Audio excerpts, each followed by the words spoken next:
Kwa hivyo kama ambavyo tumewaambieni ndugu zetu ambao umeungana na sisi hapa kwamba leo tunazungumza na mgombea urais wa Zanzibar kwa tiketi ya chama cha ACT Wazalendo Bwana Othman Masoud Othman, na tunaomba radhi kwamba kidogo kutokana na taklifa za mawasiliano tumechelewa kidogo kuanza, lakini muda ungalipo bado. Mheshimiwa Othman Masoud Othman, karibu sana kwenye jukwaa hili la Speak with Their Minds. Tunakushukuru kwamba umepata wasaa katikati ya ratiba yako ngumu na refu kwamba umeungana na sisi. Karibu sana. Asante sana na kushukuru Sheikh Mohamed. Ni washukuru na ndugu zangu wote ambao mmeshiriki katika shughuli hii katika jukwaa hili kwa ajili ya kuzungumza mambo yetu, na nipo tayari kuendelea kwa kuzingatia maelekezo yako. Haya, asante sana. Tulisema kwamba kwa sababu tunajua ugumu wa muda huu ulivyo, tusikuzonge sana, tukupe free time, kwa maana free verse, kwamba tukupe nafasi ya wewe binafsi ambacho umetuandalia. Tunajua kwamba unazungumza na watu ambao tuitwa diaspora wa Zanzibar ambao tunaishi nje ya nchi, kwa mahsusi kabisa. Kwa upana wake pia ni kwa Watanzania na kwa ulimwengu mzima kupitia jukwaa hili. Kwa hivyo wakati tunaingia katika uchaguzi na ibakia mwezi mmoja kamili kuanzia leo tarehe 29 mpaka kufika uchaguzi, ni mwezi mmoja kamili kwa hakika. Kipi ambacho labda ujumbe ambao ungetaka tujue kutoka kwako? Asanteni sana. Nawashukuru tena kwa kushiriki katika jukwaa hili.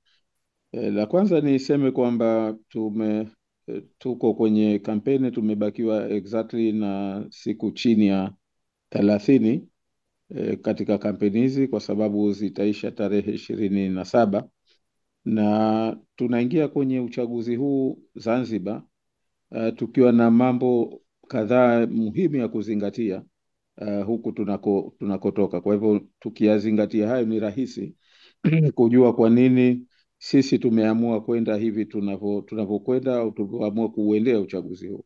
Kwanza tunaingia kwenye uchaguzi huu tukijua kwamba tuna masuala ya muda mrefu ya masuala ya muungano na hasa haki za Zanzibar, na ambazo nyingine sio haki tu za kwamba ni kitu ambacho kipo labda mtu unamdai shilingi ngapi, lakini ni suala zima la haki kama za nchi, na ambazo nyingine zitaipa fursa Zanzibar yenyewe kuweza kuendelea. Kwa mfano, bado tuna outstanding suala la mafuta na gesi, tuna outstanding suala la benki kuu, tuna outstanding suala la yaliyoko kwenye tume ya pamoja ya fedha kuhusiana na mgawano wa mapato na matumizi katika shughuli za muungano. Lakini pia tuna masuala ambayo ni ya msingi juu ya uwezo wa Zanzibar katika masuala kadhaa. Kwa mfano, ukitizama katiba yetu ya sasa hivi ina mambo mengi ambayo mengine hayafanywi kimuungano, lakini bado yametajwa kwenye katiba kimuungano. Kwa mfano, bandari, masuala ya utafiti na masuala mengine kadhaa. Lakini tuna mambo ambayo kwa kuwepo kwake kwenye muungano yanaibana Zanzibar sana na yanayoondolea fursa. Kwa mfano, suala la kodi ya mapato, kuwemo kwenye muungano ambao ni wa nchi zenye tofauti kubwa ya kiuchumi, bado inaibana sana Zanzibar, inaondolea fursa nyingi. Suala la bandari kwamba halijawekwa sawa, suala la eneo huru la kiuchumi EEZ kwamba halijawekwa sawa, suala la mafuta na gesi pia kwamba halijawekwa sawa. Ni matatizo ambayo kwa kweli yanafanya Zanzibar uchumi wake umekuwa mgumu kuusarifu, na umetegemea zaidi kama unaendeshwa kama municipality kuliko kama economic jurisdiction ambayo inapaswa kuendelea na ambayo inashindana na nchi nyingine ambazo zina mazingira kama ya Zanzibar ambayo ni ya visiwa. Kwa hiyo tuna hilo jambo la msingi kabisa. Lakini pili, tunaingia kwenye uchaguzi huu, bado Zanzibar masuala ya uendeshaji wa shughuli za serikali bado yana matatizo mengi. Kuna matumizi mabaya mno ya ofisi za umma, yani abuse of office. Tuna uwajibikaji ambao ni dhaifu sana, Tuna chaguzi ambazo haziko wazi. Kuheshimiwa kwa haki za binadamu ni kudogo, lakini na pia ule uwazi katika masuala mengi ya kiserikali kusema kweli ni hafifu sana, na tunaingia kwenye uchaguzi huu tukiwa tuna taasisi takriban zote za utoaji wa haki ambazo haziko huru na ambazo wananchi wamepoteza kwa kiasi kikubwa imani na taasisi hizi. Lakini swali la tatu, tunaingia kwenye uchaguzi huu ukiwa uchumi wa Zanzibar bado ni dhaifu mno, dhaifu kweli kweli, na ambao umetegemea kwa miaka minne iliyopita zaidi kukopa ili kuendesha bajeti yake. Lakini tunaingia kwenye uchaguzi huu tukiwa na malalamiko makubwa ya wananchi kuto kushiriki katika uchumi, yaani wananchi wakiwa ni dhaifu. Angalia hasa katika kipindi hichi cha miaka minne hata zile shughuli ambazo zingeweza kufanywa na wananchi wameondolewa na kuwekwa wageni. Kwa mfano katika suala la uendeshaji wa huduma ya afya ambao ni jambo la msingi na ni core function ya serikali, basi sasa hivi wameondolewa na kutafutwa, wamefanywa outsourcing. Kwa hivyo kumekuwa na tatizo kubwa hilo la msingi. Lakini uwezeshaji wa wananchi, kuna maeneo ambayo wananchi walikuwa tayari wako mbali, lakini wameondolewa katika maeneo hayo na badala yake wamepewa wageni. Leo hata kuendesha bustani tu ziliyopo Zanzibar basi unaendeshwa na kampuni za kigeni, lakini pia katika kazi vile vile. Na sasa hivi wananchi, kitu kilichopo kikubwa, wanasubiri watu waje wawekeze, baadaye wao waajiriwe katika hiyo, lakini hakuna sera zilizokuwa za wazi za vipi kumwezesha mwananchi mwenyewe kushiriki na kumfanya kama ni mwekezaji wa mwanzo, kumwezesha ili akaweza kufanya hivyo. Lakini kibaya zaidi, hata pale ambapo tayari kuna uwekezaji kwa mfano katika sekta ya mahoteli, bado wananchi hawafaidiki na sekta hiyo ya mahoteli au ya utalii, kwa sababu ukiangalia bidhaa nyingi ambazo zinahudumia soko la utalii, bidhaa nyingi bado zinatoka nje, mboga, mayai, nyama na hata samaki for that matter. Ni jambo ambalo kwa hivyo wananchi ushiriki wao katika uchumi ikiwa ni mdogo sana. Lakini na pia eneo la tano ni katika huduma za kijamii, afya, elimu na masuala mazima ya ustawi wa jamii, ikiwemo pamoja na usalama wa raia. Ni mambo ambayo kwa kweli yako dhaifu sana na nahitaji marekebisho makubwa. Kwa hivyo sisi kama chama tunaingia katika uchaguzi huu kwetu sisi tukiangalia kwa uzito wake maeneo haya matano ambayo nimeyazungumzia, na naomba kwa haraka niseme kwamba kwa upande wa haki za Zanzibar katika muungano, sisi tunachokusudia ni kwamba ni kwenda, kwa sababu mengi haya yameshazungumzwa, yamekuwa documented. Kwa hivyo moja katika suala ambalo tutalipa uzito mkubwa ni kuhakikisha kwamba yale yanayoitwa kero, ambao sisi tunaziona ni kasoro za msingi au ni ulemavu wa muungano, basi priority yetu ya kwanza ni kwenda kuzishughulikia na kuhakikisha kwamba tunazipatia ufumbuzi, na pale ambapo kuna haki za Zanzibar basi tuweze kuzipatia ufumbuzi, kwa sababu kwa muda mrefu hakuna majibu na haijulikani hasa tatizo pande hizi mbili zimekwama wapi. Lakini kuna maeneo ambayo lazima tuyapatie ufumbuzi. Kwa mfano suala la mafuta na gesi, kimsingi pande hizi mbili zimeshakubaliana, lakini kuna mambo ya msingi, kwa mfano mipaka ya sehemu hizi mbili katika kufanya operation zao. Lakini pia suala la kodi ya mapato, tuna suala pia la bandari, tuna suala pia la EEZ juu ya namna gani kila upande unaweza kutumia. Kwa hivyo hili ni eneo ambalo kwetu sisi tunalipa kama ni umuhimu wa hali ya juu, umuhimu wa kipekee. Lakini eneo la pili ni hili la good governance. Kwa kweli kama kuna eneo ambalo Zanzibar inaumia sana na imeidumaza Zanzibar, ni suala la kukosekana kwa utawala mwema. Kwa sababu ukianza kwa mfano na uwajibikaji, leo hakuna uwajibikaji kwa sababu Uwajibikaji unaanza namna gani watu wanaingia katika ofisi za umma? Nazo ni kwa kupitia uchaguzi, chaguzi ambazo ni huru, chaguzi ambazo ziko wazi, chaguzi ambazo ni za haki, ili sauti ya mwananchi iweze kusikilikana katika kitu ambacho Zanzibar kimekufa kabisa, ni hicho. Na matokeo yake unakuta anayeingia kwenye madaraka, kwa mfano upande wa executive, ameingia kwa njia za shida, lakini na hao wanaoingia ambao wangepaswa kwa oversight board, basi nao wameingia kwa njia ambazo ni za kiudanganyifu, na kwa sababu hiyo unakuta kwamba sauti ya mwananchi haisikiki, haisikilizwi, na hii ndio unakuwa inazalisha matatizo mengine yote ya ufisadi, kwa sababu walioingia hawa hakuna watu wa kuwachunga, hakuna mfumo wa kuwachunga, na hao hawawezi kufanya kuchukua juhudi ya kulibadilisha hilo, kwa sababu hawalitaki. Lakini ukiangalia katika eneo hilo pia kuna suala la namna gani shughuli za serikali ziendeshwe kwa uwazi na kwa kufuata taratibu zilizopo. Tumeona kwamba manunuzi kwa sehemu kubwa yamekuwa ni chanzo cha ufisadi mkubwa katika serikali, na hakuna ambaye anahoji, na hata kwa mfano Controller and Auditor General anapohoji na kuleta ripoti zake, hakuna ambazo hatua zimechukuliwa mpaka sasa hivi. Kwa hivyo hili ni eneo ambalo sisi tumeliwekea mikakati ya namna kwenda kulifanya, na moja ni kuja na marekebisho kuja na katiba mpya ya Zanzibar.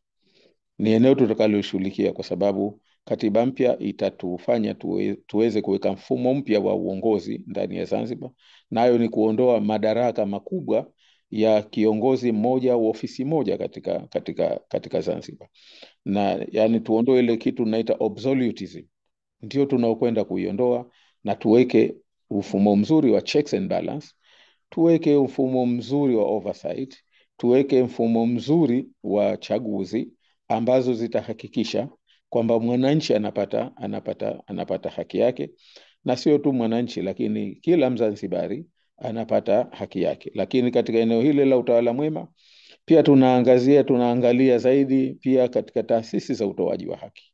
Sasa hivi kuna matatizo makubwa ya utoaji wa haki, na kwa hivyo hili jambo uzuri wake ni jambo la muda mrefu.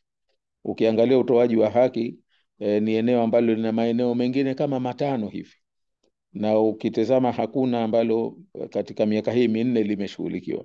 Tumejenga kwa mfano mahakama mpya, ndio linalosifiwa sana kwamba kumejengwa mahakama mpya, lakini mahakama ukiangalia ni moja kati ya components 32 za suala la utoaji wa haki.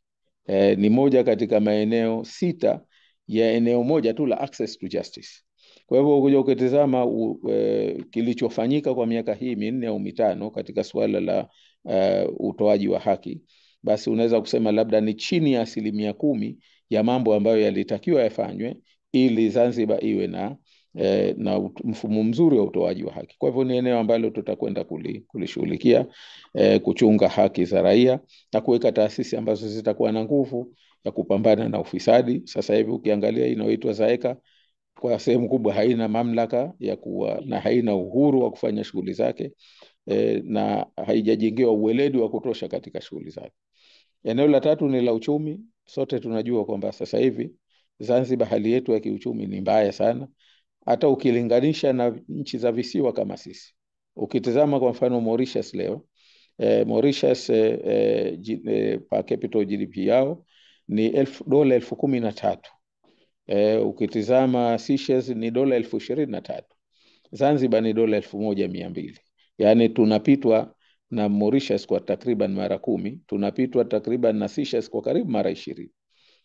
Sasa hii kusema kweli ni imefanya hali za wananchi kwanza ya nchi yenyewe kiuchumi imekuwa mbaya, na ndio maana kwa miaka 3 mfululizo budget ya serikali kwa asilimia zaidi ya 60 inategemea mikopo, na ni asilimia karibu 40 tu ndio inategemea mapato ya ndani. Hii kusema kweli inakuambia kwamba hali ya uchumi ya Zanzibar ni mbaya. Lakini ukitizama hata serikali yenyewe mambo mengi yanavyoendeshwa, taasisi nyingi za serikali, upatikanaji wake wa fedha, yani zile other charges ni chini ya 40%, nyingi zao ni 30% tu kwa mwaka, jambo ambalo linakuambia kwamba serikali haifanyi kazi zake inavyopasa. Na suala la nne ni kwenye hili suala la wananchi kushiriki uchumi. Sisi tunachosema mkazo wetu ni kumwezesha mwananchi wa Zanzibar, na tukisema mwananchi wa Zanzibar ni pamoja na wenzetu ambao Mwenyezi Mungu kawapa maarifa mbalimbali lakini hawaishi Zanzibar, yani jamii ya diaspora, kuwafanya kwamba kama kuna eneo ambalo mtu wa Zanzibar anaweza kuwezeshwa na akalifanya vizuri zaidi, sisi serikali yetu tunakusudia kwamba ni kwenda kumwezesha mwananchi huyu akafanya vizuri zaidi. Tuna watu wana talents mbalimbali, wana biashara mbalimbali, mafundi saramala, mafundi chuma, mafundi wa aina mbalimbali. Tunaamini kwamba watu waliowekeza katika sekta ya usafiri wa baharini, usafiri wa anga, watu ambao wamewekeza katika masuala ya electronic ya kibiashara, wamewekeza katika ujenzi, hawa wote sisi tunasema tunakwenda kuweka mkazo ili mwekezaji namba moja wa nchi hii awe ni mwananchi wa Zanzibar. Lakini la pili ni suala la ardhi. Ardhi ni nyenzo moja kubwa sana ya kiuchumi ya mwananchi wa Zanzibar, lakini leo utaratibu ulioko, kila mwananchi ananyang'anywa ardhi yake. Tumetembelea maeneo kadhaa yote, watu malalamiko makubwa sana ni jinsi wanavyonyang'anywa ardhi zao, na kuchukuliwa na serikali na kukodishwa na serikali kwa mambo ya kibiashara, na nyingine kuchukuliwa na watendaji tu wa serikali na kuzikodisha. Kwa hiyo sisi tunasema unapomnyang'anya mwananchi maskini ardhi yake ni kwamba umemfanya awe maskini wa maisha na awe mgeni katika nchi yake. Na pia tunavyoamini sisi ni kwamba kwa ardhi kuwaachia wananchi wenyewe, pale inapotokea mwekezaji wakakodisha na serikali ikachukua kodi yake na mwananchi akapata sehemu iliyobakia, tunaamini tutawawezesha wananchi kwa kiasi kikubwa ambao waweze kufanya. Lakini tuna makampuni ya kienyeji wenzetu. Kwa mfano, tulikuwa na kampuni kama ya ZAT ambayo ilikuwa ikifanya kazi ya ground handling hapa. ZAT imeanzishwa takriban miaka 24-25 iliyopita. Ni moja katika kampuni kongwe za wazalendo za kutoa huduma za ground handling ilikuwa tayari imeajiri karibu wafanyakazi 400. Ulitegemea kwamba serikali iwezeshe kampuni hii, kama ni nataka ifikie kiwango fulani, ipe fursa iingie ubia na kampuni mengine ya kimataifa ili watoe huduma bora zaidi, wakue, waende katika nchi nyingine, watoe huduma katika nchi nyingine. Leo tuna kampuni kama Swissport. Ni kampuni ambayo ilianza wadogo lakini leo wamekuwa, na makampuni mengine mengi au tunayasikia makubwa yalianza wadogo, serikali zao zikawawezesha wakakua. Na sisi ndo tunachosema, kuna wajasiriamali, kuna wawekezaji hapa Zanzibar wakubwa ambao wanaweza wakashirikiana wakiwekewa utaratibu na wakafanya miradi mingi ambayo si lazima kuwaita wageni. Lakini leo mradi hata wa kutengeneza bustani, mradi hata midogo, basi unakuta kwamba wamepewa wageni na mengine wameondolewa wenyeji. Tuna mradi kwa mfano sasa hivi unaofikiriwa wa mabasi ya umeme, lakini unakuta mabasi ya umeme ni jambo zuri, lakini leo sasa hivi bahati mbaya yanafikiriwa kupewa kampuni moja. Sisi tunachosema, tayari kuna watu ambao wengi wanaotegemea maisha yao katika usafiri wa mjini kwa kutumia mabasi yaliyopo sasa hivi. Sisi tunachosema ni kwamba serikali iwawezeshe hawa kwa njia mbalimbali waweze hayo mabasi ya umeme, washirikiane, huduma ile waitoe wao badala ya kupewa kampuni moja, tena na pengine kampuni yenyewe ni ya kigeni. Haya ndio maeneo ambayo sisi tunasema wananchi kushiriki uchumi ni pamoja na kuwawezesha. Tunao professionals wengi, wahasibu kwa mfano, wanasheria ambao hawapati biashara ya kutosha Zanzibar kwa sababu hawajafikia kiwango cha weledi katika kutoa huduma kwa makampuni mbalimbali. Tuna mahoteli mbalimbali, tuna makampuni mbalimbali ambao wanapata huduma zao za kisheria, wanapata huduma zao za kiuhasibu kutoka makampuni yanayotoka nje ya Zanzibar, wakati wapo Wazanzibari ambao wangeweza kuwezeshwa wakaimprove quality ya huduma zao na wakatoa huduma kwa makampuni yote haya yaliyopo, na hii maana yake ni mwananchi naye ingeweza kushiriki katika uchumi. Eneo hili lina maeneo mbalimbali na sisi tunakusudia kwamba haya yote kuaddress, lakini na mwisho ni reform katika huduma za kijamii, ni pamoja na elimu. Nadhani wanaofuatilia wamesikia mwelekeo wetu sisi wa elimu, lakini na utoaji wa huduma za kijamii, kwa mfano afya. Sisi mkazo wetu kwenye afya ni kwanza ni afya za wananchi, kwa maana ya maisha yao. Ukiangalia takwimu za serikali kwa miaka 3-4 iliyopita, takriban watu ambao walikwenda hospitali ni karibu 1.8 milioni, 1.6 milioni. Yaani hii ni sawa sana kusema wananchi wote wa Zanzibar ni wagonjwa. Tatizo ni nini? Tatizo linaanza na maisha yao, ni maisha ya dhiki ambayo maradhi yanakuwa ni rahisi. Ni lishe, kuna suala pia na matumizi ya vyakula ambayo pengine si sahihi. Kwa hivyo sisi tutaanza na kinga kwa sehemu kubwa, na kwa kuzingatia lishe, hali za maisha ya watu, na baadaye kutazama zile huduma ambazo zinahitajika tutazitoa namna gani. Na kwa uhakika sisi tutaondoa hii inayoitwa outsourcing ambayo imeleta chaos kubwa katika utoaji wa huduma za afya.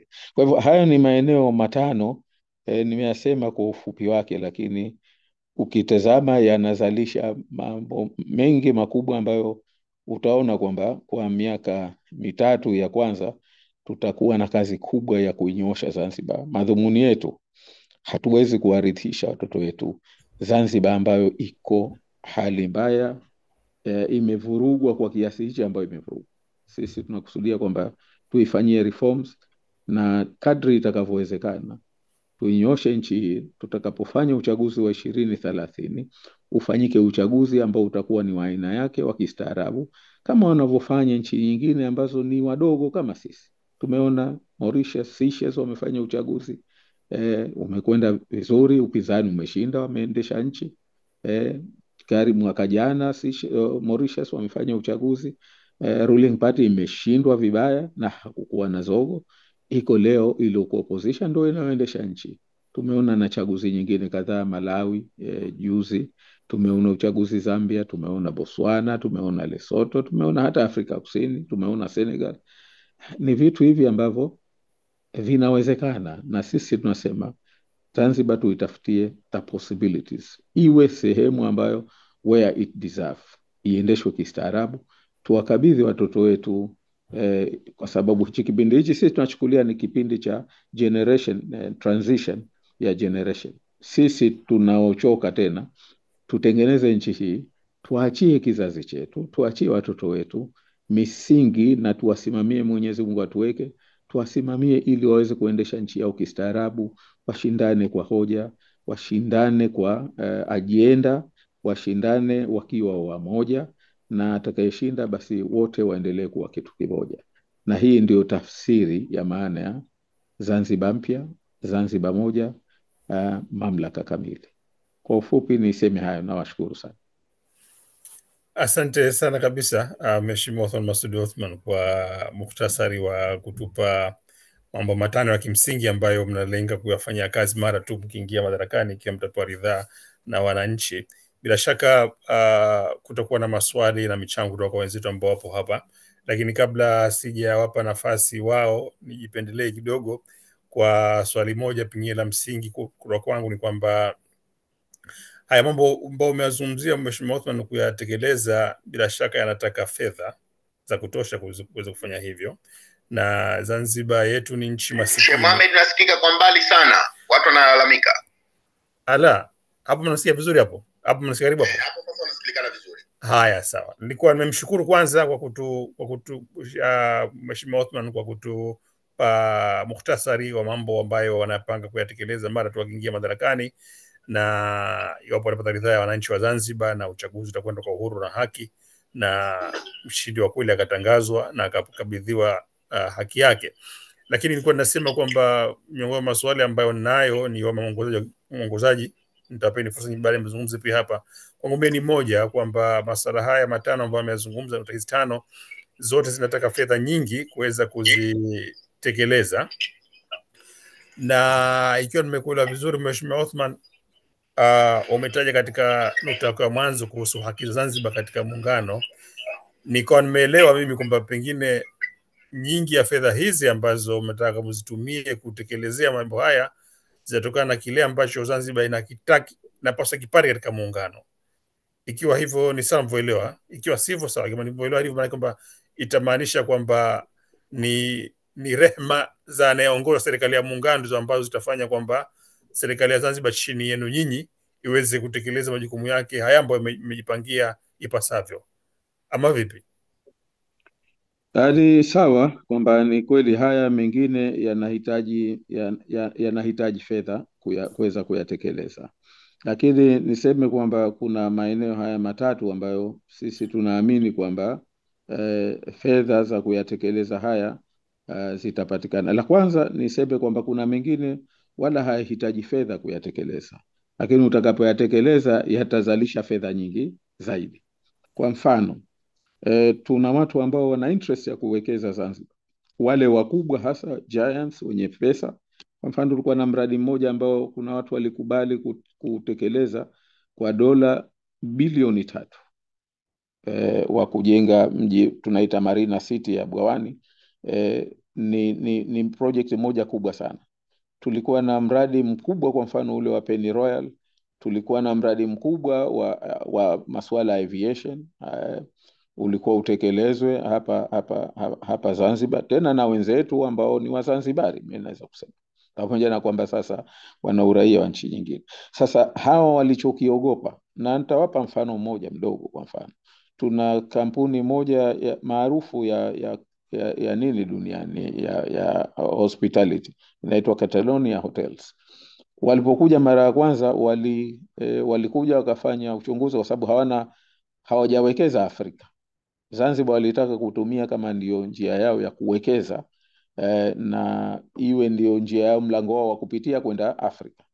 Sasa walipokuja mara ya mwanzo, ambao mimi walikuwa ni clients wangu, wakati ule ni wakili, wakaangalia, baada ya kufanya due diligence wakasema no, you guys hamjakuwa tayari, wakaondoka. Lakini mimi nilipoteuliwa tu kwa makamu wa kwanza rais, wamerudi tena na wameshajenga sasa hivi hoteli kubwa, kwa kuwa na imani tu kwamba wakitokea na tatizo naweza kuwasaidia. Sasa kuna miradi mingi ya namna hiyo ambayo watu wanapenda kuja kuwekeza Zanzibar, lakini kwa hali ilivyo, kusema kweli, wengine openly, wengine quietly, lakini ama hawajaweza kutekeleza au wameogopa kuitekeleza.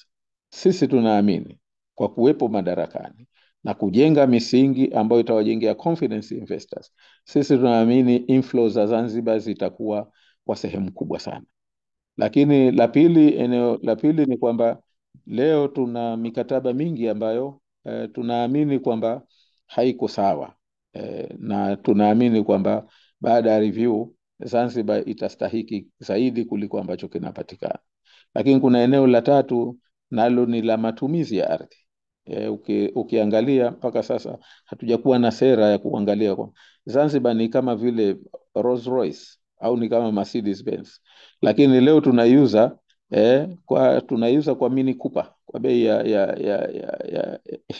ya Mini Cooper tunaifanya, yani ile yield per square meter ya ardhi ya Zanzibar bado iko chini sana. Lakini tuna eneo kubwa jingine ambalo sisi tunaamini kwamba eneo la kijiografia liliopo Zanzibar sasa hivi, kwa mfano katika biashara ya mafuta, uchumi wetu sasa hivi unategemea lita milioni 16 au 17 kwa mwezi. Hizi ni kidogo sana kwa Zanzibar. Na ni kwa sababu gani? Hii ni zaidi kwa local consumption. Hatuna huduma ya bunkering, hatuna huduma ya avigas ambayo ni kwa ajili ya matumizi ya aviation industry. Hii ni biashara moja kubwa sana, biashara moja kubwa sana ambayo tunaamini tunaweza kuifikisha Zanzibar ikawa na uchumi wa angalau lita milioni 100 kwa mwezi. nafikiria katika lita milioni 100 ukuwa unapata shilingi 100 tu kwa kila lita. Ni uchumi wa kiasi gani? Lakini moja katika potential kubwa sana ya Zanzibar ambayo hatujaitumia ni maritime. Tunaamini kwamba tunaweza kuitumia na ikawa na tija kubwa sana, lakini na eneo pia hata hilo la aviation. Sasa hivi Zanzibar kwa sababu kuna makampuni binafsi mengi ya ndege wanaokodisha ndege mpaka DRC Congo, South Sudan, mpaka Gabon. Sisi tunaamini tukiwaekea mazingira mazuri, aviation industry inaweza kuwa ni chumo moja kubwa sana la Zanzibar, na ukiachia lile eneo la uchumi wa buluu. Kwa hivyo ukiachia hizi haki za Zanzibar ndani ya muungano, tunajua zinaweza zikachukua muda, lakini tunaamini kwamba kwa haya maeneo tunayoyaangazia sisi tunaona kwamba yanaweza kuwa na tija kubwa. Pengine si immediate ndani ya mwaka mmoja, lakini tunaamini by the time tunamaliza mwaka wetu wa 5 kutakuwa na mabadiliko makubwa sana ya kiuchumi Zanzibar, na ambayo haya yote yanaweza lakini kubwa ni kupambana na ufisadi.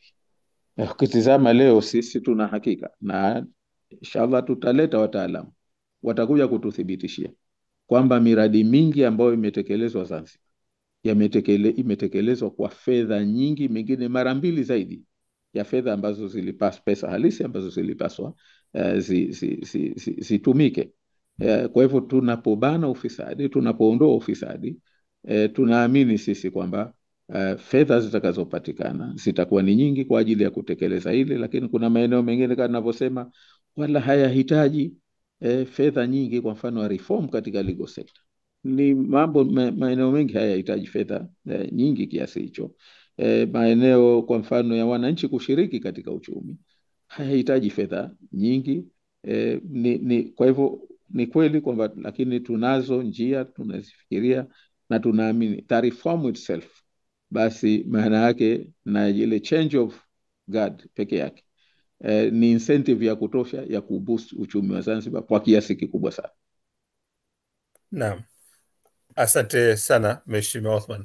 La pili kutoka upande wangu, kabla sijapa nafasi wenzangu, swala ambalo ningependa kujua pia ni kuhusu nimekuwa nikifuatilia ziara zako ambazo unatembea kwa wananchi, manake zinahusu sio kile ambacho wewe unawaambia au chama chako kinawaambia wananchi mtakachowafanyia, lakini kile ambacho wananchi wanakisema wao kwenu nyinyi, kipi ambacho kinawakera, kipi ambacho kipo katika nafsi zao hivi sasa. Nataka kujua kwamba tathmini yako kwa ziara hizi ni ipi hasa unadhani kwamba ni kauli, pengine ukiambiwa ufanye majumuisho, kauli moja kubwa kabisa ambayo hii unadhani kwamba ndio kitu ambacho wananchi wanakuambia hasa, Mheshimiwa Omo, Mheshimiwa Othman, ikiwa utakuwa rais wetu, basi hili ndio ambalo sisi tutakotufanyie haraka sana. Kipi ambacho unaweza kufanya majumuisho katika ziara zako zote mbele, kusema hiki ndio sauti kubwa ya Zanzibar ambayo tunaisikia kila nikikaa? Mimi nadhani maeneo mawili, unaweza kuliweka na la tatu, lakini maeneo mawili makubwa. Hili la tatu linaweza kuja kuwa ni la, lakini maeneo mawili makubwa. La kwanza ni kilio kikubwa cha wananchi ni namna serikali ilivyokuwa sio responsive. Serikali iko zaidi restrictive, zaidi iko containing, na haiko facilitative. Yani wananchi wanafanyiwa mambo, mfano wananyang'anywa ardhi zao kwa namna ambayo ni ya kutisha, bila ya kupewa hata katika kwa misingi tu ya kibinadamu, ya kwamba mtu kuarifiwa baadhi ya mahali kwamba hili eneo linahitajika kwa kiasi kitu gani, ni eneo gani, kubwa gani linahitajika kufanyika. Sasa ukitazama hili linavunja misingi ambayo imekuwepo kwa Zanzibar kwa miaka mingi. Sisi Zanzibar kwa mfano, swala la kuchukuliwa ardhi limewekewa sheria tokea mwaka 1909 kupitia sheria namba 18 ya mwaka 1909. Ukiisoma ile sheria ina utaratibu ambao ni very transparent.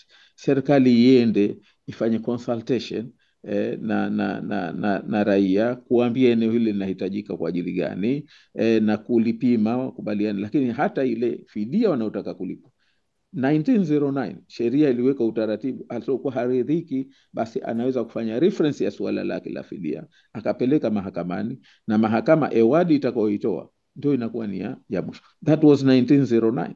Sasa hivi hayo hayafanyiki indiscriminately, ardhi za wananchi zinachukuliwa na hawa wanaonesha kwamba hawasikilizwi. Na in the same manner, hata kwenye usimamizi wa sheria, kwa mfano za mambo ya uvuvi, wananchi wanahisi wanaonewa sana, serikali haiwasikilizi, haiwashirikishi inapofanya hifadhi. Kwa hiyo hichi ni kileo kikubwa kwamba tuna serikali ambayo sio responsive, haiwasikilizi wananchi, ni kama serikali haiwatumikii wananchi, badala yake wananchi ndio wanaitumikia serikali. Hichi ni kilio kikubwa sana na ambacho sisi tunasema tunakwenda kukiaddress. Lakini jambo la pili ni lile la ufisadi katika serikali. Ni kilio cha wananchi, kila pahala unapokwenda unaukuta ufisadi, kwa ama kwamba hawakupewa haki yao, ama kuna mtu katumia vibaya. Watu wanafikiria ufisadi ni wizi tu au ni uchukuaji wa fedha.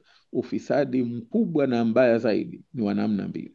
Wa kwanza ni matumizi mabaya ya ofisi ya umma, lakini la pili ni tunaita insider dealing. Mtu yumo ndani ya serikali akatumia taarifa za ndani ya serikali akafanya biashara. Hili ni kosa kubwa sana la kifisadi, na haya ni mengi, wananchi wametuonesha kwamba ni mengi sana. Lakini ndio nilosema kama ni la mawili, na la pili la nusu, na ambalo ni kubwa, ni hali dhaifu, hali duni sana ya maisha ya wananchi, ambao si lazima wawe duni, wangeweza kuwa na maisha mazuri. Na haya yako sehemu zote, wale wanaofanya kazi serikalini, wale ambao wanafanya sekta binafsi, lakini na wale wajasiriamali, na wale ambao wengine hawana kazi lakini hawakuwa na sababu kwa nini wasiwe na kazi. Kwa hivyo naweza kusema ni maeneo matatu makubwa hayo, unaweza kuyaika hivyo, lakini moja ukiyachanganya pamoja ni kwamba tuna serikali ambayo imekosa uwajibikaji. Naam, asante. La mwisho kutoka kwangu kabla sijawapa wenzangu, tunajipendelea hivyo, lakini kwa sababu ni jukwaa la diaspora, na sisi diaspora tunavyoitwa diaspora Wazanzibari ambao tunaishi nje ya nchi, na kwa upana wake wa Tanzania kwa jumla yake, Wazanzibari sote by default ni wa Tanzania kwa sababu tuna pasipoti za Kitanzania. Tuna wengi wetu ni 90% ni watu ambao hatuna sifa ya kuitwa wawekezaji. Maana yake hatuna mitaji ya fedha kubwa, hatuwezi kupata fedha za kutosha kwa sababu tunazo nyumbani tuwekeze. Lakini bado Zanzibar ni kwetu, Tanzania ni kwetu, bado tunajihisi kuunganika nako, na ndio maana utafuta hapa tuzungumze na wewe, tupate kauli yako kuhusu sisi pia, kwamba jicho la Omo, jicho lako wewe binafsi kama kiongozi, kama mtu ambaye unataka dhamana sasa kuwa kiongozi mkubwa wa nchi yetu, kwa sisi diaspora, na hasa nazungumzia ile kundi la kina sisi ambao 90% hatuna ule uwezo wa kiwekezaji, hatuwezi kuwekeza katika mahoteli wala kununua ardhi kubwa, jambo lote lipi kwetu sisi? Manake unatuangalia kwamba tuna nafasi gani katika nchi yetu? Asante sana, swala muhimu zuri sana.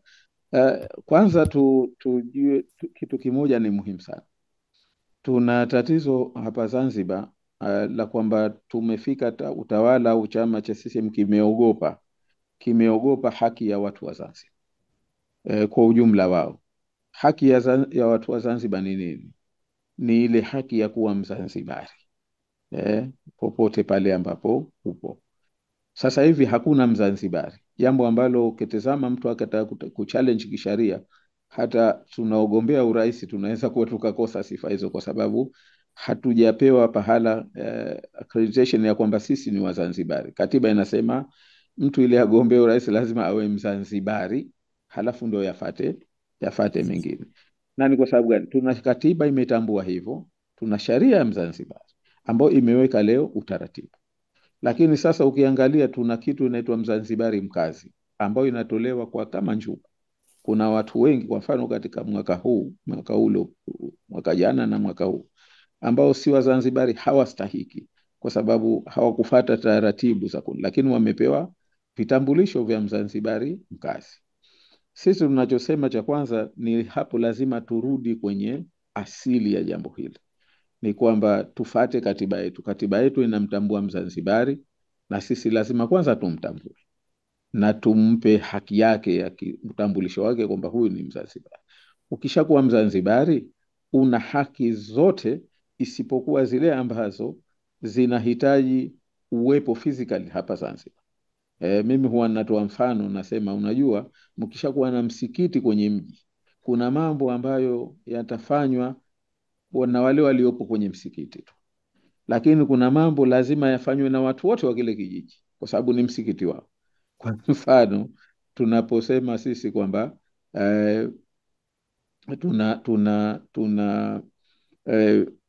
tunachagua imamu, basi ni wale ambao watakuwepo kwenye msikiti kwamba wewe tusalishe. Lakini napokuwa je, msikiti tuvunje, turekebishe hili haliwezi kuwa waliomo ndani ya msikiti, linawahusu wote ambao wana interest na msikiti ule. Kwa hiyo kuna mambo ya kwanza ni kwamba, kwa mfano, haki ya kumiliki ardhi.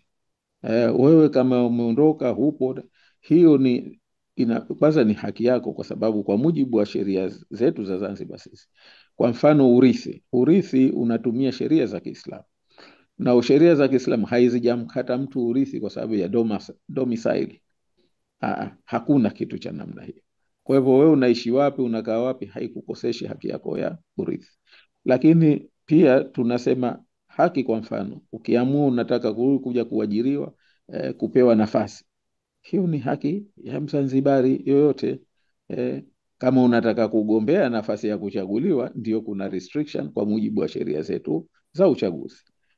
Kwa hiyo hilo ni jambo kubwa, lakini mimi ninachosema kwamba tuna wenzetu, kwa mfano nchi kama Cape Verde. Nchi ya Cape Verde wao wameweka kwenye katiba yao kwamba wana majimbo maalum ya diaspora, nadhani majimbo 8 kama sikosei, ambayo hayo diaspora wenyewe wanachagua wawakilishi wao, wanaingia kwenye bunge ili kuyasemea na kuwakilisha. Na sisi Zanzibar tuna community kubwa ya diaspora ambayo iko nje, ni wenzetu. Mimi sioni kwa nini tusifikirie hilo, lakini hilo ni jambo linalohitaji kupelekwa kwa wananchi na kuliangalia ni kwa kiasi gani. Lakini kikubwa zaidi ninachosema kwa nini ya kiuchumi, bado Mzanzibari diaspora takuwa na haki ya kumiliki, na sisi tuna kitu tunakiita cluster development. Tuna maeneo ambayo sisi Zanzibar, serikali yetu itayatenga kwa ajili ya wenzetu ambao wanataka wawe wanarudi, ili wakifika wapate sehemu ambazo wataka bila ya matatizo ya kuja wakatafuta ardhi. Kama kuna maeneo ambayo yatatengwa haya kwa kuwasaidia zaidi wao, kwa sababu ili Zanzibar yetu iweze kuwa ni wenzetu hawa wanapokuja na kuondoka, ni sehemu ya uchumi wa nchi yetu na ni sehemu ya kukuza kwamba wana ile connection na nchi yao, na kwa maana hiyo tutakavyowahitaji tutawatumia. Lakini kikubwa, wewe unafahamu kwamba wenzetu mloko nje mmepata exposure kubwa, mmepata maarifa, na sisi tutatoa fursa hiyo kwamba mtumike kama kuajiriwa ama kuwa consultants kwa ajili ya kuiendesha nchi yetu. Kwa hivyo mimi naziona fursa ni nyingi, ni swala tu la mindset ya uongozi unaokuwepo, na ambao sisi tunasema hilo ni muhimu kuweza kulirekebisha. Naam, asante sana kabisa Mheshimiwa Othman Masoud Othman, mgombea urais wa Zanzibar kupitia ACT Wazalendo, kwa kutupa maono yako na mwelekeo wako panapohusika masuala matano. Kwanza tunaanza mwanzo kuzungumzia, lakini baadaye pia masuala ambayo yametokana na masuala ambayo nimekuuliza mimi. Sasa narejesha kwa wenzangu hapa kwenye Speak with Their Minds, Bake, Duli, Zain, Hamisi, Boga, Shoman, nakuona hapa bado upo, Macho, nyote ni moderators hapa. Kwa hivyo nilikuwa naomba hasa vina utaratibu ule kama ambavyo Bake ulikuwa umechukua jukumu la kukusanya maswali ambayo yanatokana na chat hapa uyaeleze. Lakini kabla tujaenda katika chat hapa, wale ambao wangependa kuuliza kutoka waliopo juu hapa, naomba tuanze. Na nitaanza na Babake ambaye ndio kiongozi, ndio ambaye ni kiongozi wa kusanya maswali. Babake, kwa tuanze na wewe kwanza. Asante sana Sheikh Mohamed. Mimi najikita zaidi moja kwa moja kwenye swala ambalo linahusiana na uchaguzi. Tumekuwa tukiwasikia chama cha ACT Wazalendo wakilalamikia tume ya uchaguzi ya Zanzibar. Vizuri, naona inakatika. Subiri, anasema subiri Babake kidogo, subiri. Anasema hakusikii vizuri. Anza mwanzo. Okay, nasema mimi najikita zaidi katika suala la uchaguzi moja kwa moja. Tumewasikia chama cha ACT Wazalendo wakilalamikia tume ya uchaguzi ya Zanzibar na hasa mkurugenzi wake ambaye aliteuliwa na Mheshimiwa Rais Faina Idarus Faina, lakini leo tumeona ACT Wazalendo wamejikubalisha kuingia katika uchaguzi wakiwa na mkurugenzi yule yule Faina ambaye wamekuwa wakimpigia kelele katika uteuzi wake. Vipi katika hili? Sawa sawa. Naam, kuna swali la pili kabla sija, nadhani subiri tupate swali la pili, pengine swali jingine la pili. Duli. Mimi nitaendelea kujifunza kaka Mohamed, sitakuwa na swala kwa sasa hivi. Haya, Zain.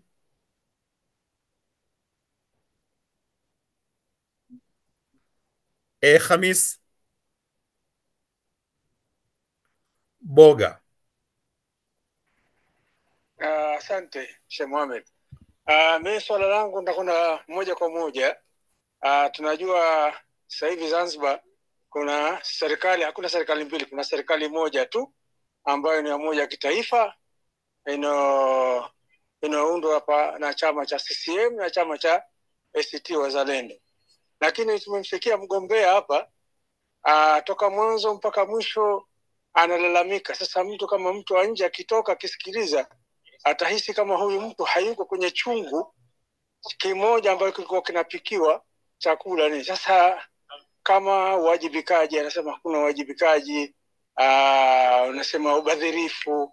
Sasa huisi kwamba haitendei haki kwa sababu we umo kwenye hicho. Sisi ina maana sisi watu wa nje tulikuwa hatumo kwenye serikali, ilikuwa tukuwajibisheni nyinyi mliokuwa kwenye hiyo serikali kwa ubadhirifu na kutokuwajibika vizuri katika hii serikali. Asante. Sawa. Naam, tafadhali. Asante sana. Nianze na ila babake. Mimi nadhani hili liko wazi. Ni vizuri tukakubali kwamba kuna ideal situation na kuna context. Context tulionayo Zanzibar ni hiyo ya kwamba tokea tunaingia kwenye GNU makubaliano yalikuwa ni hayo. Tuliingia, Maalim aliingia na sisi tukakubali sote kwamba, na wenzetu wengi wakiwemo hata taasisi za dini zilikuja kushawishi kwamba jamani, ingieni kwenye serikali ya umoja wa kitaifa, mtapata kuyarekebisha haya ambayo yameharibika yakapelekea maafa 2020. Na kazi hiyo ikafanyika, yakapelekwa kwa maandishi na Maalim. Mimi nimeingia, nimechambua hayo, tukapeleka waraka very comprehensive ya mambo gani ya kuyarekebisha. Na tukapata ahadi kutoka kwa rais kwamba tokea Maalim alipata ahadi kwamba haya yanatekelezeka. Sisi tukapata ahadi, kamati yetu ya uongozi mara kadhaa, viongozi mbalimbali tumeenda kwa mwaka haipungui mara 3-4 kwenda kuonana na rais kuhusiana na haya. Na tukafika pahala tukamwona mpaka rais wa Jamhuri ya Muungano kama pia mwenyekiti wa Chama cha Mapinduzi. Lakini nyinyi wenyewe ni mashahidi jamani, manake haya mambo tuzingatie na stark reality on the ground, hali ilivyo katika. Hakuna mtu ambaye anapenda weko kwenye situation hii. Kwa hiyo tumeanza tukiwa bado kidonda kibichi 2021. Tumefanya uchaguzi mdogo Konde, mmeona kwamba yamefanyika yale kwamba uchaguzi umefanyika, kura zimehesabiwa na akajulikana mshindi nani, lakini dakika ya mwisho returning officer kaitwa na mkubwa mmoja, kaambiwa bwana, amri iliyopo tangaza huyu ambaye hakushinda, na akafanya hivi na tukachukua na baadaye, ndio baada ya kuvutana sana, ndio yule mgombea akajiuzulu, kafanya uchaguzi mwingine. Just imagine, nchi ilifikishwa hapo na hakuna hatua yoyote iliyochukuliwa kwa hawa maofisa waliofanya hivi, wala kiongozi aliyefanya hivi. Kwa hivyo tuko kwenye thuggery state, yani sijui niiteje mimi. Tuko katika situation ambayo una watu viongozi, lakini very irresponsible kwa kiwango hichi. Tumekwenda uchaguzi wa mtambo, meona tumefanya na chaguzi ndogo nyingine, kwamba tuna watu ambao kwa wao wana take advantage ya kwamba maadamu wameshika mpini, maadamu wao ndo wenye madaraka, wana vyombo vya dola, they will just do whatever they want. Leo tumefika pahala nyote, naamini hakuna alokuwa anataka kuwa mkweli tu kuhusiana na hali tulionayo Zanzibar, kwamba leo tuna watu ambao tumethibitisha sisi tumeshirikiana na taasisi za serikali kucompile majina ya watu 21,000 ambao ni wana haki nao wamekuwa verified, wana haki ya kupewa zanaidi. Hawakupewa, lakini leo tuna watu karibu 60,000 ambao si Wazanzibari wamepewa zanaidi. Tena wengine wamekuja jana, leo, kesho wamepewa zanaidi. Na hili linajulikana na kila mtu, linajulikana na vyombo vya ulinzi, linajulikana na serikali na rais wa jamhuri, linajulikana na rais wa Zanzibar, kila mtu anajua. Lakini bado hakuna hatua yoyote ambayo imechukua. Tumepata ahadi, tumekwenda sisi kukana, tukapata ahadi ya kwamba haya mambo yatarekebishwa, tukafika kukubaliana yote ya kurekebisha suala la uchaguzi, kaundwa tume ya kamati ya utekelezaji, lakini hakuna ambaye ameona hizi ahadi. Sasa sisi leo katika mazingira hayo, kama mfano suala la mkurugenzi wa uchaguzi, sio hilo tu, kuna mengi, na hata kipindi hichi anafanya mambo mengi ambayo yako ya wazi. Kusema kweli, tuna kesi moja kwa mfano Donge, ni ya kusikitisha, ni ya aibu kabisa kwa kweli iliyofanyika. Tumeona sisi kwenye mchakato wa ugombea wangu mimi mwenyewe, lakini suala linakuja, unafanyaje katika mazingira haya? Unagomea, unasusia kama wenzetu walivyosusia? Sisi tunaamini kwamba wananchi wanataka tuendelee kwenye uchaguzi kwa sababu ni jukwaa la mapambano, na sisi kushiriki kwetu kumewaonesha, na wananchi mmeona wanapojitokeza kwa wingi, hamasa iliyopo. Sisi tunaamini ni uamuzi mzuri, pamoja na mazingira yote haya yaliyopo. Tunasema lazima tushiriki uchaguzi kwa sababu ni sehemu na ni jukwaa zuri ya mapambano kuliko jukwaa jingine lolote lile ambalo tungeweza kulipata. Kwa hivyo tunaingia si kwa sababu ya kupenda au kwa sababu hatuna maarifa, ni kwa sababu ndio tulivyokuwa offered, ndio stark reality iliyopo. It's very sad. Tulitegemea kila mtu hili limsikitishe, badala ya kutulaumu afahamu situation yetu tulionayo. Ndugu zangu, mimi naomba tulifahamu hilo, si kwa sababu sisi hatulioni, si kwa sababu tunafanya jambo kwamba hatuna maarifa, lakini unafikishwa pahala you are cornered, na wewe unasema mimi nitafight even kutoka kwenye kona hii niliyopo, lakini I'll sustain the fight kwa sababu ndio wananchi wanavyotaka, ndio hamasa. Leo tukisema sasa tushiriki uchaguzi, wananchi watatulaumu, na naamini tutakuwa tumebeba dhima kubwa sana dhidi ya wananchi ambao wanataka mabadiliko. Kwa hivyo ndio maana tumeingia kwenye hii.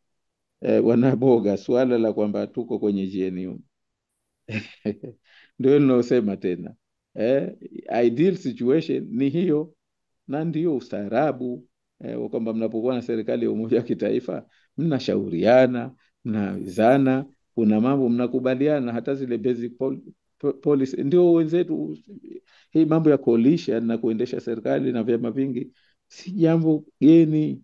Afrika Kusini wale pale wao wameanza juzi, wana serikali ya vyama 10 vya ndani ya serikali ya umoja wa kitaifa, lakini si wanakwenda wanazungumza. Sisi tumeanza 2010 kwa nia nzuri, baada ya sacrifices nyingi sana, lakini tunaona 2015 kumefanyika kitu cha ajabu kabisa. Kila mtu dunia inajua tena kumetumika na nguvu ya ajabu. Sasa tuna situation ya kwamba si kwamba wenzetu wanataka GNU, ni kwa sababu wao walifikiri wataitumia kutuzima sisi na waendeshe mambo yao wanavyotaka. Lakini kwenye katiba yetu, kwa mfano, mimi nikwambie, katiba yetu inasema kwamba rais hawezi kuteua waziri bila kushauriana na makamu wa kwanza wa rais. Lakini mimi nikwambie, mawaziri wote kateua, sina kushauriana na makamu wa kwanza wa rais. Tokea huyo wakati wa Maalim Seif na hata huu wakati wangu. Na hayo ni maelekezo ya kikatiba. Kuna taasisi ziko chini ya ofisi yangu mimi. Lakini hushauriwi. Lakini kitu kikubwa, sisi tuna kamati kwa mfano ya sheria na katiba ya Baraza la Mapinduzi. Mimi ni mwanasheria, ulitegemea kwamba si angesema kwamba nina faida ya kwamba na msaidizi wangu ambaye ni angalau kasoma sheria, kashafanya kazi za sheria mpaka kafikia bwana sheria mkuu, kasafu katika nafasi za kisheria nje na ndani ya nchi. Basi huyu atusaidia iongoze hii kamati. Lakini mimi sio mwenyekiti. Mwenyekiti ni makamu wa pili, ironically mimi ni mjumbe kwenye kamati ile. Kwa hivyo akiingia mwenyekiti inabidi kusimama kwa ajili ya mwenyekiti. Ndikuitoka ndio tumefanya utaratibu, mimi ndio natoka mwanzo, ndio protocol inakuja, lakini wakati wa kuingia sasa, haya ni mambo, ndio situation jamani tulio nayo, kwamba mambo haya yanafanywa. Sisi kwanza hatushare hizi policies, lakini hata kwenye usimamizi tu kuna mambo mengine yanafanywa kinyume na sheria, hata katika na wanaofanya ni kwa mfano kwenye hizi procurement, kwenye ufisadi, kukosekana uwajibikaji. What do I do? Unakwenda, hayo ni masuala ya kwamba wale ambao wenye dhamana, makamu wa kwanza hana dhamana. Assalamu alaykum warahmatullahi wabarakatuh. Wa alaykum salam. Sheikh Omo, samahani kidogo, mimi swali langu ni jepesi sana. Hivi yale makubaliano ya GNU yako kwenye public domain?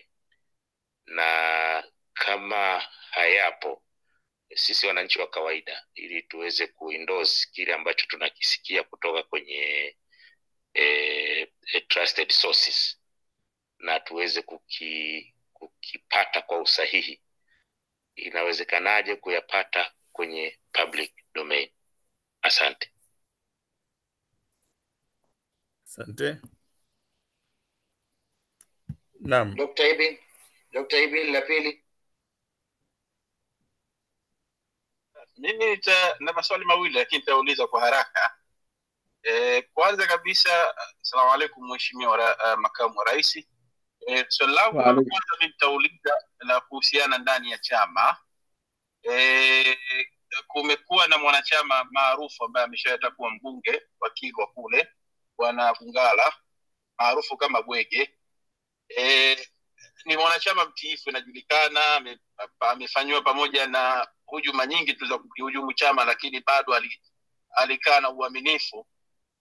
Kuna habari zimeenea, na yeye mwenyewe tumemsikia akinukuliwa kwamba kuna matatizo ndani ya ACT kwa sababu tu kuna baadhi ya masuala ameyahoji ndani ya chama, especially kwa baadhi ya viongozi ikiwemo katibu mkuu wa Doshaibu pamoja na bwana Zitto Kabwe, juu ya masuala ndani ya chama. What's going on? Kuna kitu gani kinaendelea ndani ya chama hasa? Kwa sababu huyu ni mwanachama, inaonekana ni mtiifu kabisa, lakini inaonekana kama vile hamna imani naye kwa sababu tu ya kuhoji baadhi ya mambo tu ya ndani ya chama. Alafu swali la pili mheshimiwa, nilikuwa nataka nikuulize kutokana na mazungumzo yako hasa ambayo umetoka kuyazungumza sasa hivi hapo, kwamba hakuna kuheshimiana ndani ya GNU kwa jinsi kwa mustakabali unapokwenda. Umetolea mfano kwamba Rais Mwinyi hata akitaka kisheria kwa mujibu wa katiba, akitaka kuteua waziri labda katika wizara fulani, basi anatakiwa ashauriane na wewe, lakini amekuwa akifanya on benefits zake mwenyewe na anavyoona yeye bila kukushirikisha wewe, wakati katiba haimruhusu wala sheria haimruhusu kufanya hivyo, inatakiwa kushirikisha wewe. Kwa hiyo it means that they don't respect you kwa upande wenu. Sasa hii inakuwa ni serikali ya aina gani ambayo mnaamua kushiriki japokuwa kikatiba inawaruhusu, lakini wenzenu, washirika wenzenu wanakuwa hawawaheshimu tena kwa kuvunja katiba? Ni kitu gani hasa ambacho kinachowafanya kuendelea kushirikiana na watu wakati tayari wanaonyesha nia na madhumuni kwamba hawawaheshimu? Asante. Karibu tafadhali. Asante sana. La kwanza sasa kama je makubaliano haya ya GNU kama yapo kwenye public domain, nadhani kwanza kwenye suala la GNU ni jambo ambalo makubaliano ya msingi ni katiba yenyewe ilivyoelekeza. haya kulifanyika kura ya maoni, baadaye ikaja GNU. Imeelezwa kwenye katiba misingi yake na utaratibu wake, lakini tukubali kwamba misingi ile iliyoelezwa kwenye katiba yalikuwa ni ya msingi na ilitegemewa hii fursa ya kuingia sisi kwenye GNU toka wakati ule wa 2010 ilikuwa ni kutoa fursa. Kama mtasikia hotuba ya Maalim alioizungumza baada ya wakati wa kuapishwa au baada ya kutangazwa matokeo na akakubali matokeo pale Bwawani, aliyaeleza haya vizuri sana na Dr. Shein wakati ule akayakubali. Lakini tumeingia kwenye GNU 2010 mpaka imeishia pale 2015. Bahati mbaya hakuna lolote ambalo lilitekelezwa, ilitumika ile misingi iliyomo kwenye katiba. Tumeingia kwenye GNU ya 2020. Maalim alipeleka kwa maandishi, ni barua, si makubaliano, ni barua ambayo iliweka masharti na ambayo Dr. Mwinyi alisema haya yanatekelezeka, kwa sababu hata na yeye katika kushawishi alituma watu wake, wajumbe wake, wengine sasa hivi ni watu wakubwa tu kuja kumshawishi Maalim, na wakaelezwa na wakakubali, wakasema haya ni mambo rahisi, lakini lazima muingie kwenye GNU. Kwa hivyo yapo na amekuwa yakielezwa wakati wote. Kwa hivyo hayako kwenye public domain kwa sababu yalikuwa ni mawasiliano baina ya viongozi hawa, lakini yamekuwa yakielezwa kwa uwazi na nadhani kwenye public domain unaweza kuyapata kwa maana tu ya kwamba yamekuwa yakielezwa katika hotuba mbalimbali za viongozi, na pengine ukitaka mtu kushare tunaweza tukawapatia hata ile barua ambayo kwa maana ya kwamba copy ya ile content iliyokuwepo kwenye ile barua. Kwa hiyo ni jambo ambalo sio kwamba ni la siri, ni jambo lililokuwa limeshaelezwa mara nyingi katika vyombo na katika forum mbalimbali za tunajadili mambo haya. Na la pili kwamba suala la bwana Bungala uwepo kwamba labda ni mwanachama. Ni kweli, mimi niseme kwamba kama kuna mtu ambaye ni dedicated kwenye hizi harakati tokea wakati ule kafu mpaka sasa hivi kwenye ACT ni bwana Suleiman Bungala. Amekuwa mbunge na amekuwa ni kiongozi wetu ambaye kwa Kilwa ametusaidia sana, na mpaka leo ni mtu ambaye ana ushawishi. Sasa kilichotokea ni nini? Kilichotokea au kinachoendelea, mimi niseme kwamba kwanza katika level ya chama hatujawahi kulizungumza swala bwana Bungala. Kwa hivyo kama kuna mambo wanabishana wanazungumza ni yeye na hao ambao wanazungumzana, lakini halijaja swala lake kwenye kikao chochote kile cha chama. Naomba niwathibitishie hilo, lakini pengine wanaosema hivyo ni kwa sababu tu mtu anaweza kuwa mwanachama mzuri, na mimi namheshimu sana bwana Bungala, ni mtu dedicated kwenye harakati hizi, lakini kuna vitu lazima mkubaliane kiuongozi kwamba kuna maamuzi mnapoyafanya kama chama katika kikao halali, baadaye pengine maamuzi yale yakawa na tatizo. Mimi nasema uongozi unahitaji kwamba madam mlikubaliana mkafanya uamuzi, haiwezekani mwingine awe clever after event. Kama mliamua jambo hata kama lilikuwa la kijinga, inabidi wakati wote nyote msimame kuwa wajinga, msimame na ujinga wenu ule, kwa sababu mliuamua kwa pamoja kwa nia njema katika kikao. Haiwezekani mwenzenu mmoja akaamua kuwa mjanja mwerevu baada ya kuona ule uamuzi labda ulikuja ukapata misukosuko. Sasa suala la uamuzi huu ulifanywa kwenye kikao cha wazi, watu walikuwepo na wote wakakubali. Tumefanya uchaguzi wa wazi, mgombea amekubaliwa. Sasa leo unaporudi ukasema unamlaumu mtu fulani kwamba hili ni jambo ambalo tuseme hata kama mtu akawa mwema ni mzuri, lakini wenye hapa lazima mkubali kwamba ameteleza. Hasa kuna wengine wanaochukua, kuna wengine wenyewe wana njia zao wanazobishana, lakini kama chama hakujawahi kuzungumzwa wala hajawahi kuchukuliwa nini bwana Bungala mpaka sasa, kwa kadri ninavyofahamu.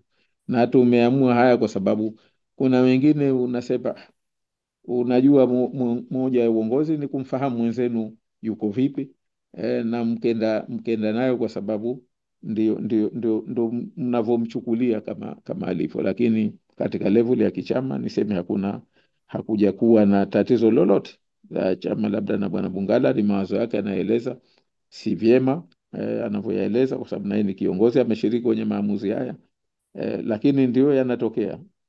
Majibu yangu labda ingekuwa nayo. Swala la pili hili la kwamba ndani ya GNU kwamba hakuna kuheshimiana, nasema bado tukubali kwamba jamani, hali ilivyo Zanzibar, hizi hatua mpaka tumefika GNU ni effort kubwa sana, hekima za watu katika kuitafutia Zanzibar suluhisho la kudumu, kwa sababu haya yanayoendelea, mivutano yanayoendelea, watu kufanyiwa vitendo vya ajabu ni mambo ambayo kusema kweli watu wameshayachoka.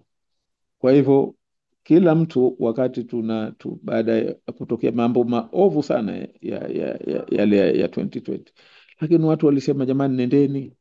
Kuna hata viongozi wa dini waliomfuata mahali mfanyeni mtakavyofanya. Wenzetu wengi hata mlioko nje, jamani, pamoja na yote lakini ingieni kwenye GNU kwa sababu tupate fursa ya kujenga. Hiyo ndio situation yenyewe. Hatukuingia kama wanavyoingia wengine ambao wameingia kwenye uchaguzi, hawana matatizo mengine, wameamua tu kwa convenience ya kisiasa, kwa ajili ya kujenga nini yao ya kisiasa, washirikiane. Sisi tumelazimika, na ndio maana GNU ni jambo la lazima ndani ya katiba, ni provision ya katiba. Kwa hiyo anapotokea mmoja akafanya hayo, tulitegemea kwamba GNU ingekuwa ni platform ya kujenga umoja wa kitaifa wa kweli, ya kujenga ustaarabu, wa kuitoa Zanzibar kwenye yale ambayo misukosuko mingi na magomvi yalikuwa hayana misuguano ilikuwa haina. Ulitegemea upate kiongozi responsible na namna hiyo. Tunachosema bahati mbaya hatujampata, na haya ndio yanayotokea sasa. Sisi hatuwezi kununa tukasema kwamba basi tutoke kwa sababu hatuheshimu.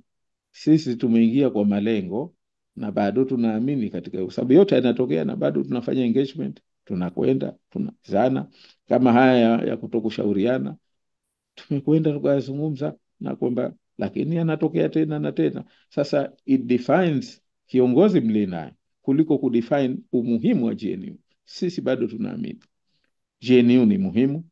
Ilichokuwa hakijabahatika GNU tu ni kupata kiongozi ambaye ana dhamira ya kweli ya kujenga umoja wa kitaifa wa Zanzibar, na hilo ndo tunaloendelea kupambana, na ndio maana tuko kwenye uchaguzi.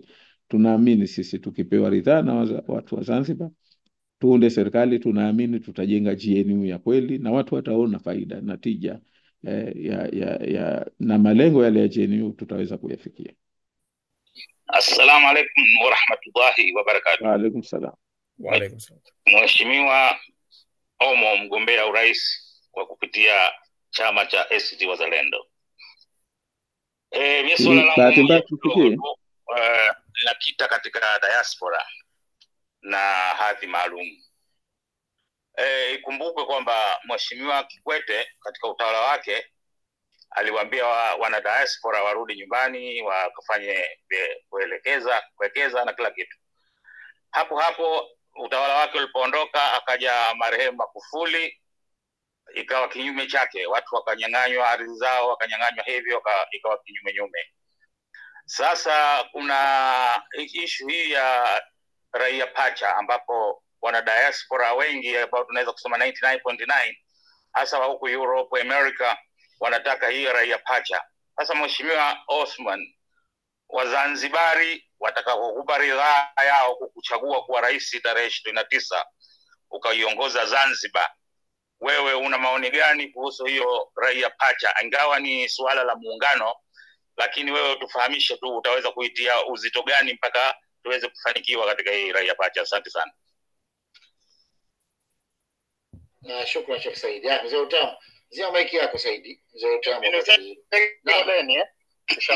Na mimi niko kwenye foleni inshallah. Uliitwa lakini uko mbali. Haya, akimaliza Mzee Utamu utakuja wewe na Sali, mwanamke angalau tumbe. Mzee Utamu, karibu. Swala fupi. Habibu Othman, Messi na makuu kama Mngazija na makuu. Na maswali mawili lakini madogo sana.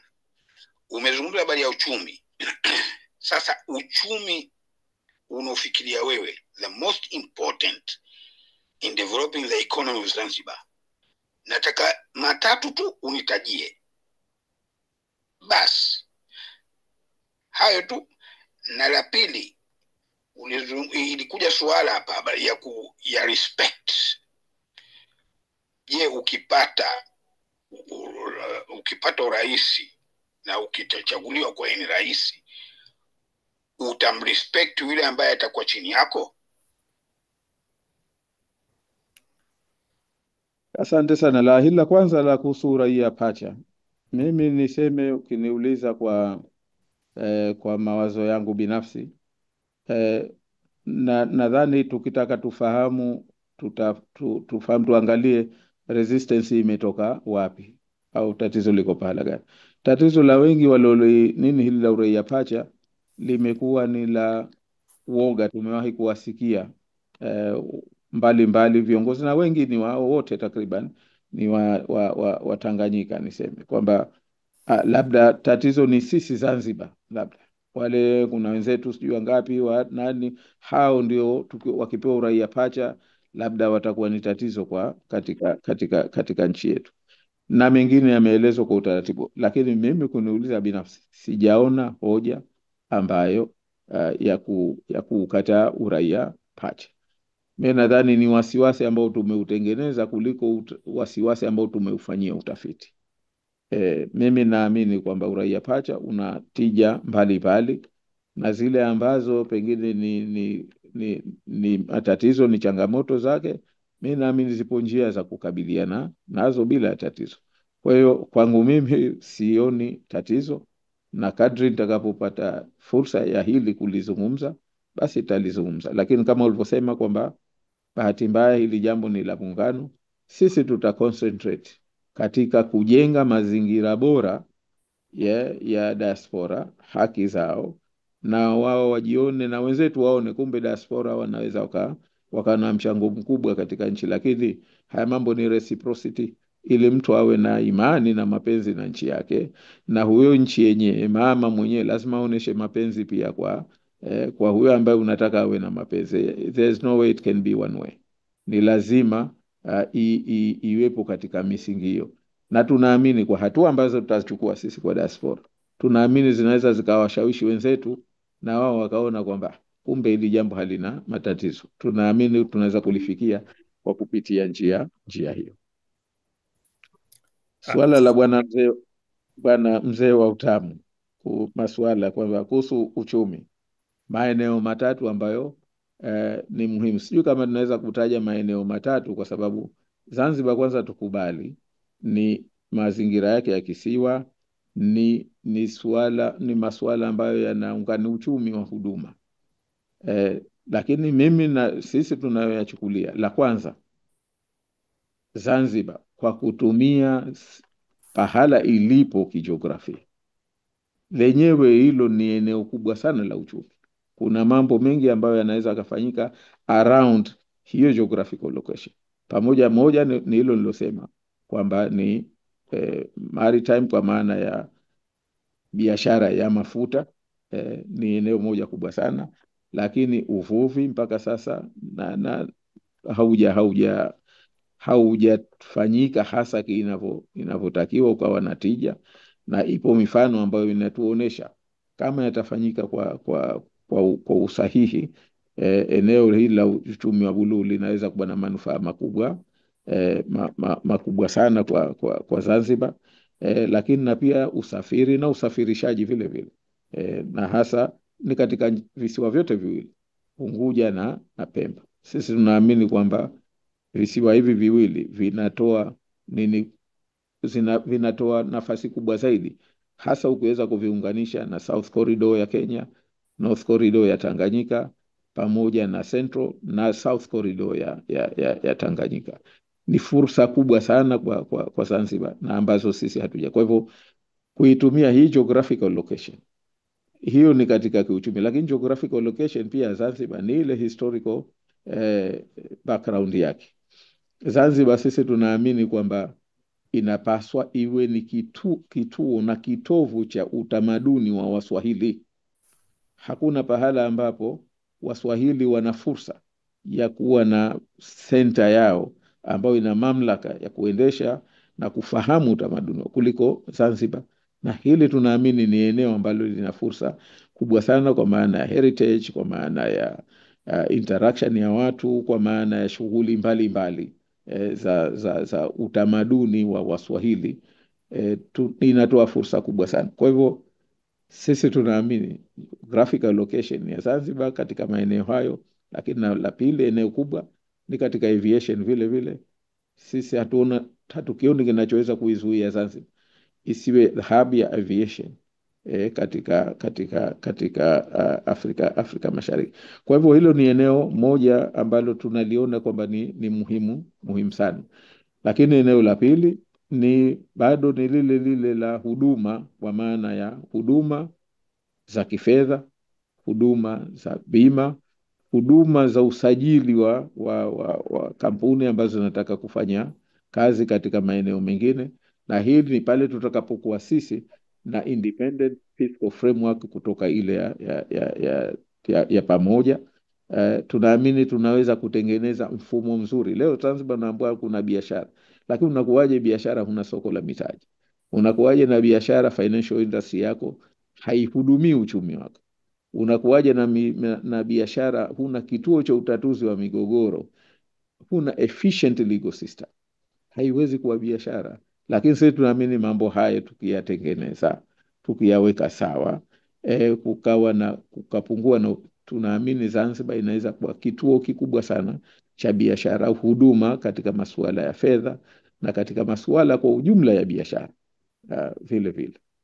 Lakini katika eneo jingine la hilo la huduma ni suala zima la utalii. Kufanya utalii uwe wa kisasa zaidi, uwe na tija zaidi, badala ya utalii wa sasa ambao gharama yake kwa uharibifu wa mazingira ni kubwa sana kuliko kile kinachopatikana.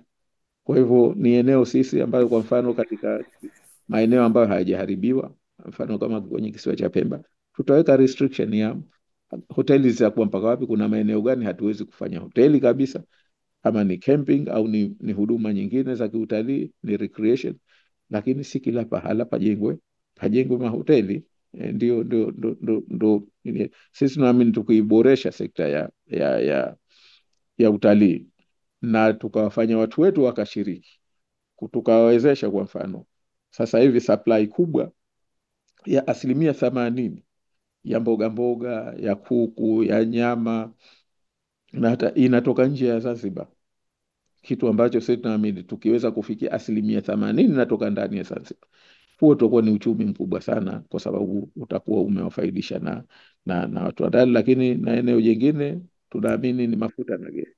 Sisi kwa taarifa ambazo tunazo ni kwamba bado prospects ni kubwa kwa Zanzibar katika suala la mafuta na gesi, kwa maana yale ya kuchimba, lakini na kwa maana ya kutoa huduma katika nchi nyingine. Tumeona katika baadhi ya nchi especially kama Singapore waliitumia hiyo window na imewapeleka mbali. Ni sehemu kubwa sana ya uchumi wao. Kwa hiyo mimi kuniuliza maeneo matatu tunaangalia ni hayo katika uchumi, kuimarisha uchumi wa sasa. Ameuliza pia swala ikiwa utamheshimu kama ukisha. Sasa swala la pili hili mimi nasema ni la kiuongozi, wala halihitaji labda uwe na maarifa, halihitaji uwe na commitment. Ni swala tu, kwa sababu unakumheshimu ni matakwa kwanza ya kikatiba.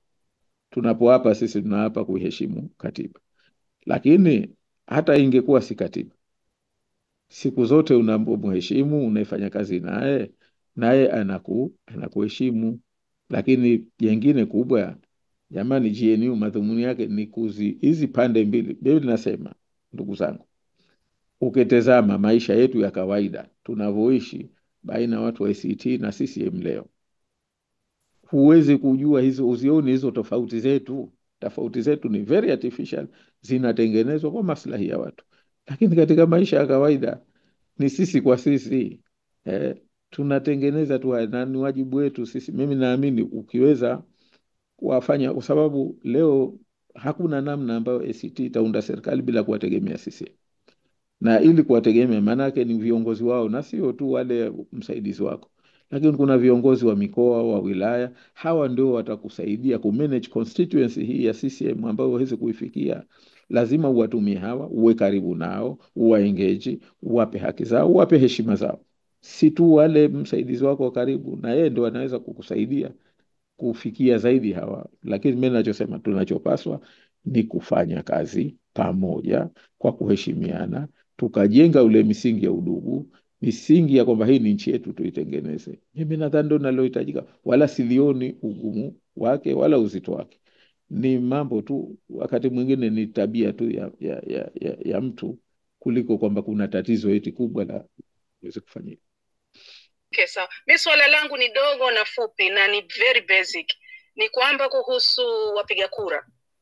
Watu wengi wa Zanzibar unawasikia, mimi ninazungumza nao, wanasema sisi mwaka huu hatupigi tena kura. Tusha give up, kwa hivyo hatupigi kura. Hatutaki hata tukipiga kura is not going to work.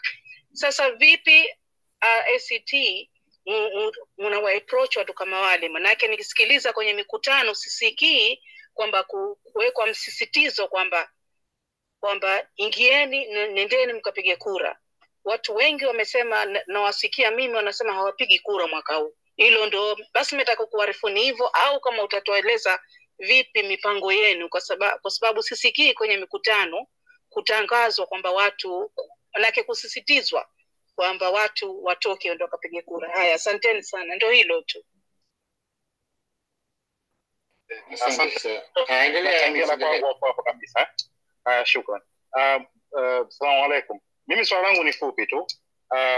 Katika yale makubaliano mliokubaliana, sio ile ya katiba, yale makubaliano ambayo viongozi walikubaliana, almarhum na Bwana Mwinyi, nakumbuka ulisema kwamba wao walimwandikia barua.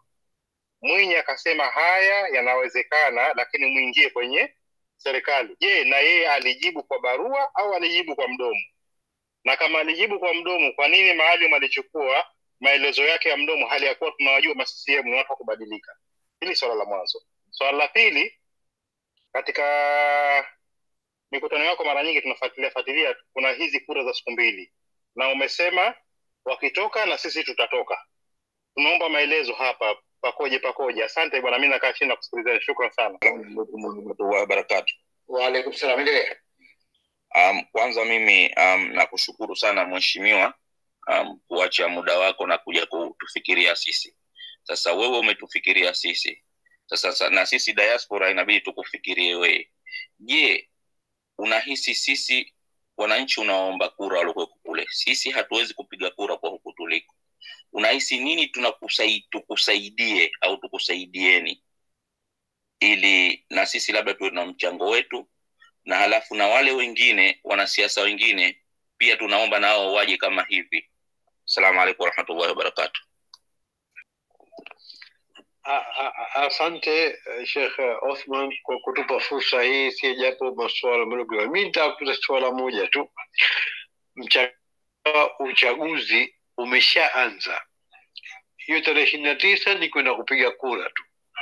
Lakini ulivyoanza bado unakwenda against na upinzani, na maneno mengi yanatoka kutoka kwenye chama tawala kuonesha kuwa business as usual. Sasa ikiwa leo wapiga kura zaidi ya 20,000 wamenyimwa vitambulisho na kuna wapiga kura zaidi ya 60,000 ambao wamepata vitambulisho bila kufikia vigezo, ikiwa kwenye wapiga kura 700,000, hii namba ni kubwa sana. Hii ni namba ya ushindi, aidha hiyo hao 20 au hao 60. Je, mmekusudia vipi kuifesti hali kama hii? Asante sana kwa kuja kutoa fursa hii. Shukran moderator. Asante sana. Kwanza nianze la dada Sali kuhusiana na watu kutaka kwenda kupiga kura. Mimi nikiri na nikubaliana naye kwamba kweli kuna hizo limekuwepo kwa kiwango kikubwa, lakini kazi moja kubwa ambayo tunaifanya, na hile haliko tu upande wetu, lakini kwa upande wote watu wameona kama vile uchaguzi umekuwa hauna maana. Lakini miongoni mwa kazi sasa ya uchaguzi kwetu sisi ni pamoja na hiyo ya kazi ya kufanya kazi kubwa ya canvassing, kazi kubwa ya door to door na mengineyo, kuwa engage watu, kuwafata watu katika levels mbalimbali. Hiyo kazi ni wahakikishie kwamba tunakwenda nayo na tunaifanyia kazi kwa kiwango kikubwa sana, na tunaamini kwamba wapo ambao kweli, na hii nimekuwa ni kawaida, turnout ya Zanzibar kama meangalia, tumetoka tokea 95% kaja 90% kashuka mpaka 70%. Ni jambo ambalo limekuwepo likishuka kutokana na kweli chaguzi zetu haziendeshwi kwa inavyopaswa, lakini niwahakikishie kwamba tunalifanyia kazi tena kwa kiwango kikubwa, kwa mbinu mbalimbali jambo hili, na tunayo mafanikio mengi kwa kiasi fulani, lakini bado hilo bado ni tatizo, nikiri kwamba ni jambo ambalo inabidi tulifanyie kazi. Suala la pili kwamba makubaliano ya GNU, kwamba je, Rais Mwinyi alijibu kwa maandishi? Rais Mwinyi hakujibu kwa maandishi, lakini hajawahi hata mara moja kukataa kwamba kuna makubaliano haya popote pale, na hata tumekuwa tukimfuata hajawahi kukataa hata siku. Kwa hiyo suala sio la kukataa, suala ni kwamba kutokutekeleza yale ambayo aliahidi. Mengine kwa mfano suala la kuondoa kura siku mbili, suala la kurekebisha secretariat kwa kumuondoa mkurugenzi wa uchaguzi, haya ni mambo expressly ameyaeleza kwa mdomo wake mbele ya vikao mbalimbali pengine vikiwa na wasaidizi wake. Kwa hivyo tatizo lilokuwa nalo ni la mtu kutii ahadi yake, kuheshimu ahadi yake, kuliko ya kwamba kukataa, kwamba hakuna contest ya kwamba labda hili lilikuwepo au halikuwepo. Changamoto yetu ni ya mtu kutimiza ahadi yake ambayo ameitoa kwa maandishi, ameitoa kwa mdomo, ameitoa mara kadhaa, sio mara moja wala mbili, na bila kueleza kwa nini haheshimu hayo. Hatujawahi kupata majibu yake. Majibu ya mwisho tulionao ni kwamba haya tutatekeleza. Ndio changamoto ambalo tunalo. Kwa hivyo ni suala zaidi la karakta ya mtu kuliko ya kwamba ni suala la kwamba labda procedure iliyotumika kwamba hakujibu au hakuleta kwa maandishi. Kwa hiyo nadhani na la pili kwamba kura ya suala la kura ya siku mbili. Kura ya siku mbili, niseme ukitazama, kwanza niwaambie tumeizungumza na tumefanya engagement kubwa na watu mbalimbali katika hili, na tulifika pahala tukakubaliana, hata na Rais wa Jamhuri akiwa mwenyekiti wa chama, tukaunda kamati ya kwenda kusimamia utekelezaji wa kuiondoa. Lakini wenzetu wamefika pahala, na mpaka dakika ya mwisho, hicho ndo tulikuwa tunajua tu kwamba tumekubaliana, lakini simply wenzetu walifika pahala hawakutaka kuiondoa, na wametuambia, wamesema wazi katika baadhi ya vikao kwamba manake likiondoka swala la kura siku mbili ni kama tumepata sisi ACT Wazalendo.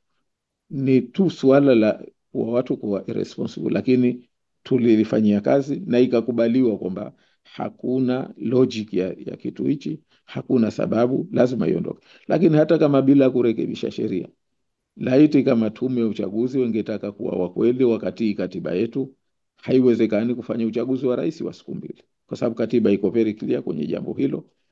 Lakini haya ndio tunasema ni katika mambo tunayokabiliana nayo, ya kwamba una watu ambao hawajakuwa tayari, una watu ambao bado wanapambana kwa kutumia mamlaka yale walionayo ya kiserikali. Si kwamba kuna tatizo la kutokuelewana, si kwamba kuna hoja, na sidhani kama umewahi kuwasikia wenyewe nini kwenye hilo. Ni hapo ndio tulipo. Sasa swala ni ile kwamba sisi ambao tunawakilisha wananchi waliochoka katika jambo hili, unafanyaje? Unasema huendi, unasema twende, tutajuana huko tutapofika. Lakini by the way, mimi niwaambie ndugu zangu, bado Zanzibar kuna watu wenye hekima, Zanzibar, hata huko Chama cha Mapinduzi. Na mi niseme kwamba sisi tunaamini kwamba tunaweza tukafika pahala hata kwa sababu kwanza sisi niwaambie, sisi hata ikifanyika kura siku 10 tuna uhakika wa kushinda, kwa sababu tunajua CCM hawana numbers. Ni namna tu ya kumanage hiyo kura ya siku 2 au ya siku 10. Ndio tunachokiona hapo, na ndio ambapo kuna tatizo. Lakini sisi tunachoamini kwamba kuna watu ambao wana hekima, kwa sababu ikibaki kama hivi ilivyo bila ya kuwa na hili, ni jambo ambalo linaweza kuleta maafa makubwa, na hili ndio ambalo nadhani wengine wenye hekima ambao wanaliona. Lakini sisi tunachoamini kwamba CCM hawezi kushinda tu kwa sababu kuna kura siku 2. Ni namna hiyo kura siku 2 inapokuwa manage. Lakini sisi tunasema ili kuepusha maafa, kwa sababu hii inawafanya watu waone kwamba hakutokuwa na uchaguzi kama tunataka kufanya uchaguzi wa kweli. Kwa hiyo tunaendea nalo, bado tunaliendea na tunalizungumza katika level mbalimbali. Nadhani hapa si pahala pake leo kulieleza tumefika wapi au kuna hatua gani, lakini niseme ni jambo ambalo sio kwamba limebaki, halizungumzwi tena. Kuna hatua kadhaa zinavyo. La mwisho hili la kwamba je, diaspora isaidie kitu gani? Nasema diaspora ni kwa sababu mnaishi nje tu ya Zanzibar, lakini mna mawasiliano mazuri na Zanzibar. Tunachotafuta sisi na mtu unaweza kuwa upande wowote ule, unaweza kuwa na unaweza ku reach out kwa watu upande mwingine wa CCM na wengine. Madhumuni, malengo yetu sisi ni kuitoa Zanzibar, itoke hapa ilipo, iendeshwe kistaarabu, simame katika isa. Hakuna tija ya mivutano, hakuna sababu ya mivutano. Kwa hivyo mimi nadhani na nyinyi kwa nafasi yenu kubwa ni engagement, reaching out kwa wale ambao mnawaona wana influence, wanaweza kuelewa. Kuna wengine wanafanya hili jambo kama ni la siasa. Hili si la siasa, ni la uchumi na ni la hatima ya nchi yetu. Kwa hiyo nadhani mchango wenu mkubwa unaweza kuwa ni huo wa kuisaidia, mimi niseme kuisaidia Zanzibar kuliko hata kuisaidia ACT Wazalendo, kwa sababu mkifanya hivyo mtakuwa mnaisaidia nchi yetu. Asante Mheshimiwa. Kuna hilo suala la Kindi, Shekindi kauza uchaguzi huko dhidi ya upinzani, you are against the odds, mmesema business as usual. Je, sasa vipi? Tunaelewa hayo na tunakabiliana nao mengi, lakini na nyinyi ni mashahidi katika kila hatua. Hakuna hatua ambayo sisi hatujakutana na kikwazo, lakini leo mnaona kwamba tumekabiliana navyo, na leo tuna wagombea takriban niseme 100% kuanzia urais, wa bunge, wa wawakilishi, madiwani. Tuna tatizo tu kwenye sheria, kwenye jimbo la Donge, na hili tumelipeleka mahakamani. Tunayajua haya, tunayaona haya, lakini na sisi tunasema ni lazima katika mazingira, kitu ambacho hatuwezi kufanya ni kusema tunasusa uchaguzi. We are working against all the odds, na hakuna ushindi mtamu kuliko kushinda against all the odds. Haya yapo, lakini kama ambavyo tumevishinda vikwazo mpaka leo tuna wagombea wote takriban, na ilitakiwa tusiwe na wagombea hapa. Mimi naomba niwahakikishie, including mgombea wa urais. Mipango mingi tu ilipangwa tena tokea mwanzo. Mmemsikia hata Bwana Bwege, tokea hata tunafanya uchaguzi wetu, watu wa hapa Zanzibar, viongozi walitoa pesa nyingi tu, milioni 100, wakaanza kutafuta mtu hapa. Sasa haya ni mambo ambayo yanafanyika. Tumekwenda kwenye uandikishaji, watu wetu wako ambao wamejeruhiwa, wameumizwa, lakini tunasema ndio mapambano. Hii ndio tulichokuwa offered. Hii ndio uwanja wenyewe. Hatuwezi kusema tukimbie vita kwa sababu hali ya terrain ni mbaya sana. Sisi tunasema pamoja na terrain hii kuwa mbaya, tunakabiliana nao, na nyinyi ni mashahidi. Mnaona matokeo ya tunavyokabiliana nayo. Mnaona hamasa kwenye mkutano, mnaona kwamba pamoja na hali zetu ngumu, lakini mambo yetu yanakwenda, mikutano inakwenda kuliko hata hao ambao wana hela, wana resources, wana nguvu, wana mamlaka. Kwa hiyo ndio hali yenyewe, na sisi tumeamua kupambana even katika mazingira haya. Haya, mimi itabidi kuna maswala ni yachanganye hapa. Swala la kwanza ni la Masudi, anasema ACT Wazalendo wamejipangaje endapo DPT wamenyang'anywa ushindi wao, ambapo swala hili nalichanganya pamoja na swala la KKPG kwa sababu maudhui yake zinafanana. Isipokuwa Bahati mbaya simesikii hatima Nitakusomea. ya serikali ya upinzani ya chama cha upinzani baada ya kupokonywa ushindi huo. Hilo swala la lakini swala la pili na la kaka Mkongwe anasema mbona huu mfumo wa GNU unaonekana kwamba una mtihani? Je, ni rahisi kiasi gani kwa rais aliyeshika madaraka kushuka mpaka kuwa makamu wa kwanza wa rais endapo ACT Wazalendo watashinda huu uchaguzi? Itakuwa ni rahisi kiasi gani? Hayo ni masuala mawili. Alafu na swala la tatu La mwisho. nakuja kuhusiana mawili yanatosha? La mwisho la mwisho. Okay. Swala la mwisho liliulizwa sema, je, haiwezekani kikatiba kutoka kwenye GNU? Hilo ni swala la tatu. Samahani kidogo, samahani kwa hisani yako. Huyu AK Junior apewe nafasi aulize na swala hili, ukiconclude ukukuli kila kitu. Kwa hisani yako AK kidogo utauliza swala. AK karibu. Asante, nashukuru sana. Umenitendea haki. Asalamu alaykum. Mimi swali langu jepesi sana kwa mheshimiwa hapa. Je, mheshimiwa umeridhika na hii nafasi ambayo ni ceremonial position, ni toothless position, haina faida yoyote, haina maana yoyote, mnazawadiwa na mnakubali kupokea? Na hii imekuwa mara nyingi sana. Nini ilianganya toto ya ceremonial position? Kwa nini mnakuwa hivyo? Mnajaribu kuchukua nafasi hii kwa ajili ya kugombea kwa ajili ya mshahara peke yake na kuitwa mheshimiwa, kwa sababu hamna changes. Na malalamiko uliotoa, complaints uliotoa, na sisi tunalalamika. Kuna faida gani ya kwenda kwenye uchaguzi ambao unajua hamtatangazwa ushindi hata mkishinda, kama mara zote mmekuwa mkishinda na hamtangazwi? Asante. Niseme kwanza hili la kwamba je, ACT Wazalendo mkiporwa ushindi mtafanyaje? Mimi nadhani hili si swala la kulizungumza leo kwa sababu lina mambo mengi, lakini yapo tutakayoyafanya for sure, na sio sisi, ni wananchi wenyewe. Kwa hiyo nadhani itoshe tu kusema hivyo, kwa sababu sisi hata kama tusingefanya kitu chochote, tunaamini kwamba kwa sababu watu wamekuwa fed up, wamechoka na haya mambo reaction. Tunachosikitika tu kwamba kwa nini tufike pahala kila siku tuwe tunazima mambo kama haya, lakini certainly wananchi watareact. Sisi swala ni kwamba je, tutarudi kuwazuia wasireact? Ndio labda lingekuwa swala kubwa. Kwa hiyo mimi nadhani itoshe kusema hivyo tu. Mtu yote ambaye anafahamu mazingira ya Zanzibar anajua nini atakuwa maafa ya jambo hili au itakuwa matokeo ya jambo hili. Swala la kwamba je, katika vipi itakuwa rahisi kwa rais kuwa makamu wa rais, kwa mfano kama atashindwa. Mimi niseme kwamba kwa mujibu wa katiba si lazima kwamba aliyegombea awe makamu wa rais.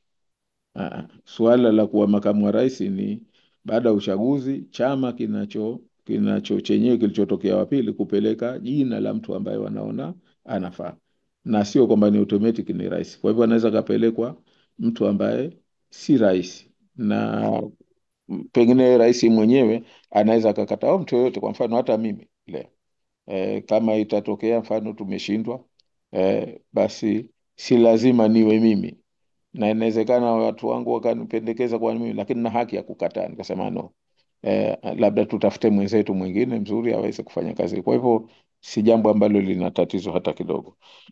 Kikatiba kwamba inawezekana kutoka kwenye GNU, na kikatiba inawezekana kutoka kwenye GNU, na shida ni kwamba consequence ya upande mmoja kutoka kwenye GNU ni kwamba kwa kawaida hawa uzoefu uliopatikana ni kwamba hawafati masharti ya kikatiba, kwa sababu mkitoka kwenye GNU kwa kawaida inatakiwa rais avunje, mkaitishe uchaguzi mwingine, lakini hawafanyi hivyo kama ilivyotokea ule wakati wa Dr. Shein mwaka 2016. Lakini inawezekana kutoka katika GNU. Bwana Eke, kuhusiana na kwamba je, kwa nini tunakubali nafasi hii ya makamu ambayo haina maana yote, na je ni kwa sababu ya mshahara au kuitoa heshimiwa? Nadhani kwa mtu ambaye hafahamu mazingira ya Zanzibar ni rahisi sana kusema hivyo, lakini kwa mtu yote ambaye anafahamu mazingira ya Zanzibar hawezi kusema hivyo hata kidogo. Na mimi niseme tu Eke, mimi kwa mfano binafsi ni kabla ya kuwa makamu, nadhani nilikuwa na kazi zangu, sio nadhani, nilikuwa na kazi zangu ambazo ilikuwa zikinilipa mimi nasema vizuri zaidi, na nilikuwa na uhuru zaidi, maisha yalikuwa mazuri zaidi.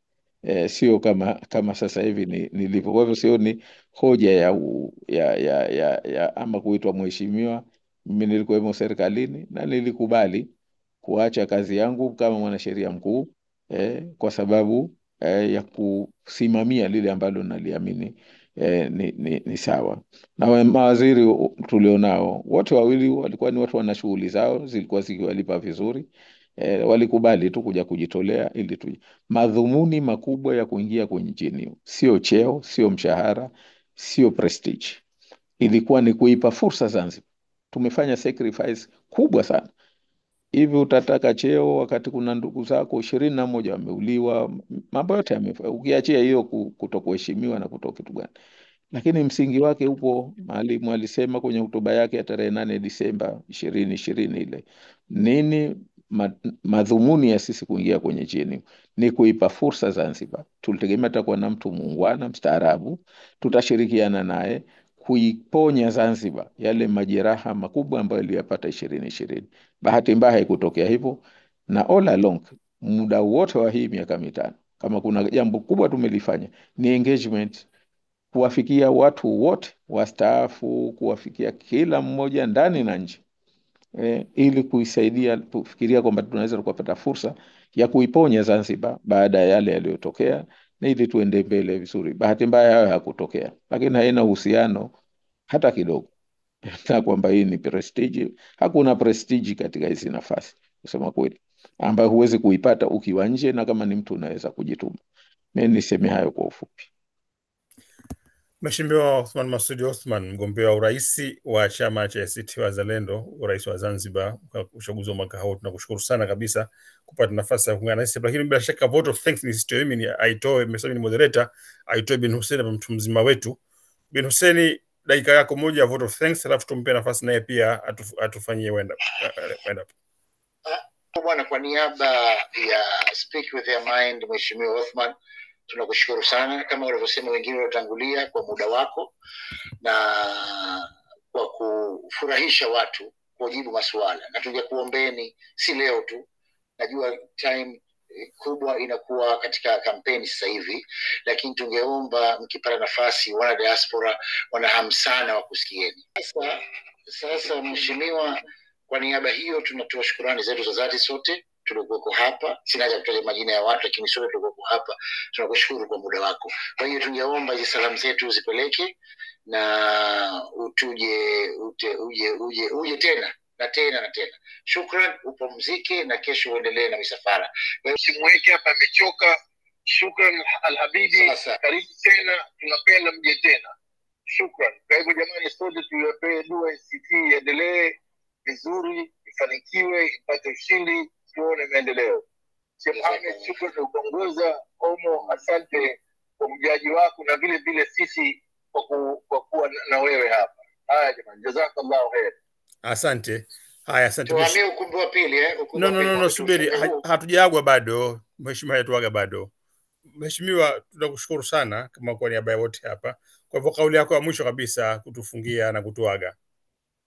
Mimi kwanza niwashukuru na nyinyi kwa dhati kabisa, kwa sababu kuendelea kuwa na interest juu ya kinachoendelea katika nchi yetu na mawazo yenu mbalimbali, fikra zenu kwa kweli, na hata maswali sisi wala tunachukulia kwamba ni kitu cha kujenga, na kweli maswali yote yaliyoulizwa ni ya kujenga, kwa sababu tukiwapa ufahamu, mkielewa hasa kinachoendelea na perspectives zilizopo, sisi tunaamini kwamba na nyinyi mtatusaidia na wengine waweze kufahamu, kwa sababu watu kutokufahamu haya wanachukulia pengine na wanakuwa na msimamo tofauti na ambapo walipaswa kufahamu. Kwa hivyo tunawashukuru sana kwa hilo, naloomba tuendelee kushirikiana. Fikira yote itakayokuwepo basi mtupe, madhumuni ni kujenga nchi yetu. Si suala hili la ushindani wa kisiasa, ni kwa sababu ndio njia ambayo tumewekewa, lakini mwisho wa siku sisi lengo letu la dhati na dhamira yetu ya dhati, na mimi binafsi hasa niseme kwamba nimekubali mfanya all the sacrifice kuingia kwenye haya kwa nia ya kujenga nchi yetu, kwa sababu naamini Zanzibar ina very huge potential. Tatizo letu tumeifunga, tumeilock katika magomvi haya na katika misuguano hii ya kisiasa ambayo haina tija yoyote kwa Zanzibar. Kwa hivyo mimi nawaomba msaada wenu, msaidie nchi yenu, msaidie katika harakati hizi ili Zanzibar tuweze kutoka hapa tuingie tena kwenye reli ili mustakabala wetu uwe ni mwema zaidi. Nawashukuru sana. Asante sana kabisa mheshimiwa, na tunakushukuru pia zaidi, na tunazidi kuombea dua na kuombea dua kwa nyumbani. Inshallah Mungu ajalie uchaguzi upite salama usalimini na haki itendeke. Najua kila siku mnasema hamtaki upendeleo, mnataka haki, mnavyosema kila siku. Tunaomba kwamba haki itendeke na inshallah nchi yetu ifunguke kifungo ambacho imefungwa kwa rehema zake Mwenyezi Mungu. Basi jamani, mimi hapa nashukuru kupewa nafasi ya kuongoza. Kwa hivyo nitaaga na mimi pia hapa nitaondoka. Inshallah mtaingia katika chumba chenu sasa mchukua nacho cha awali cha kuzungumzia sasa. Asanteni.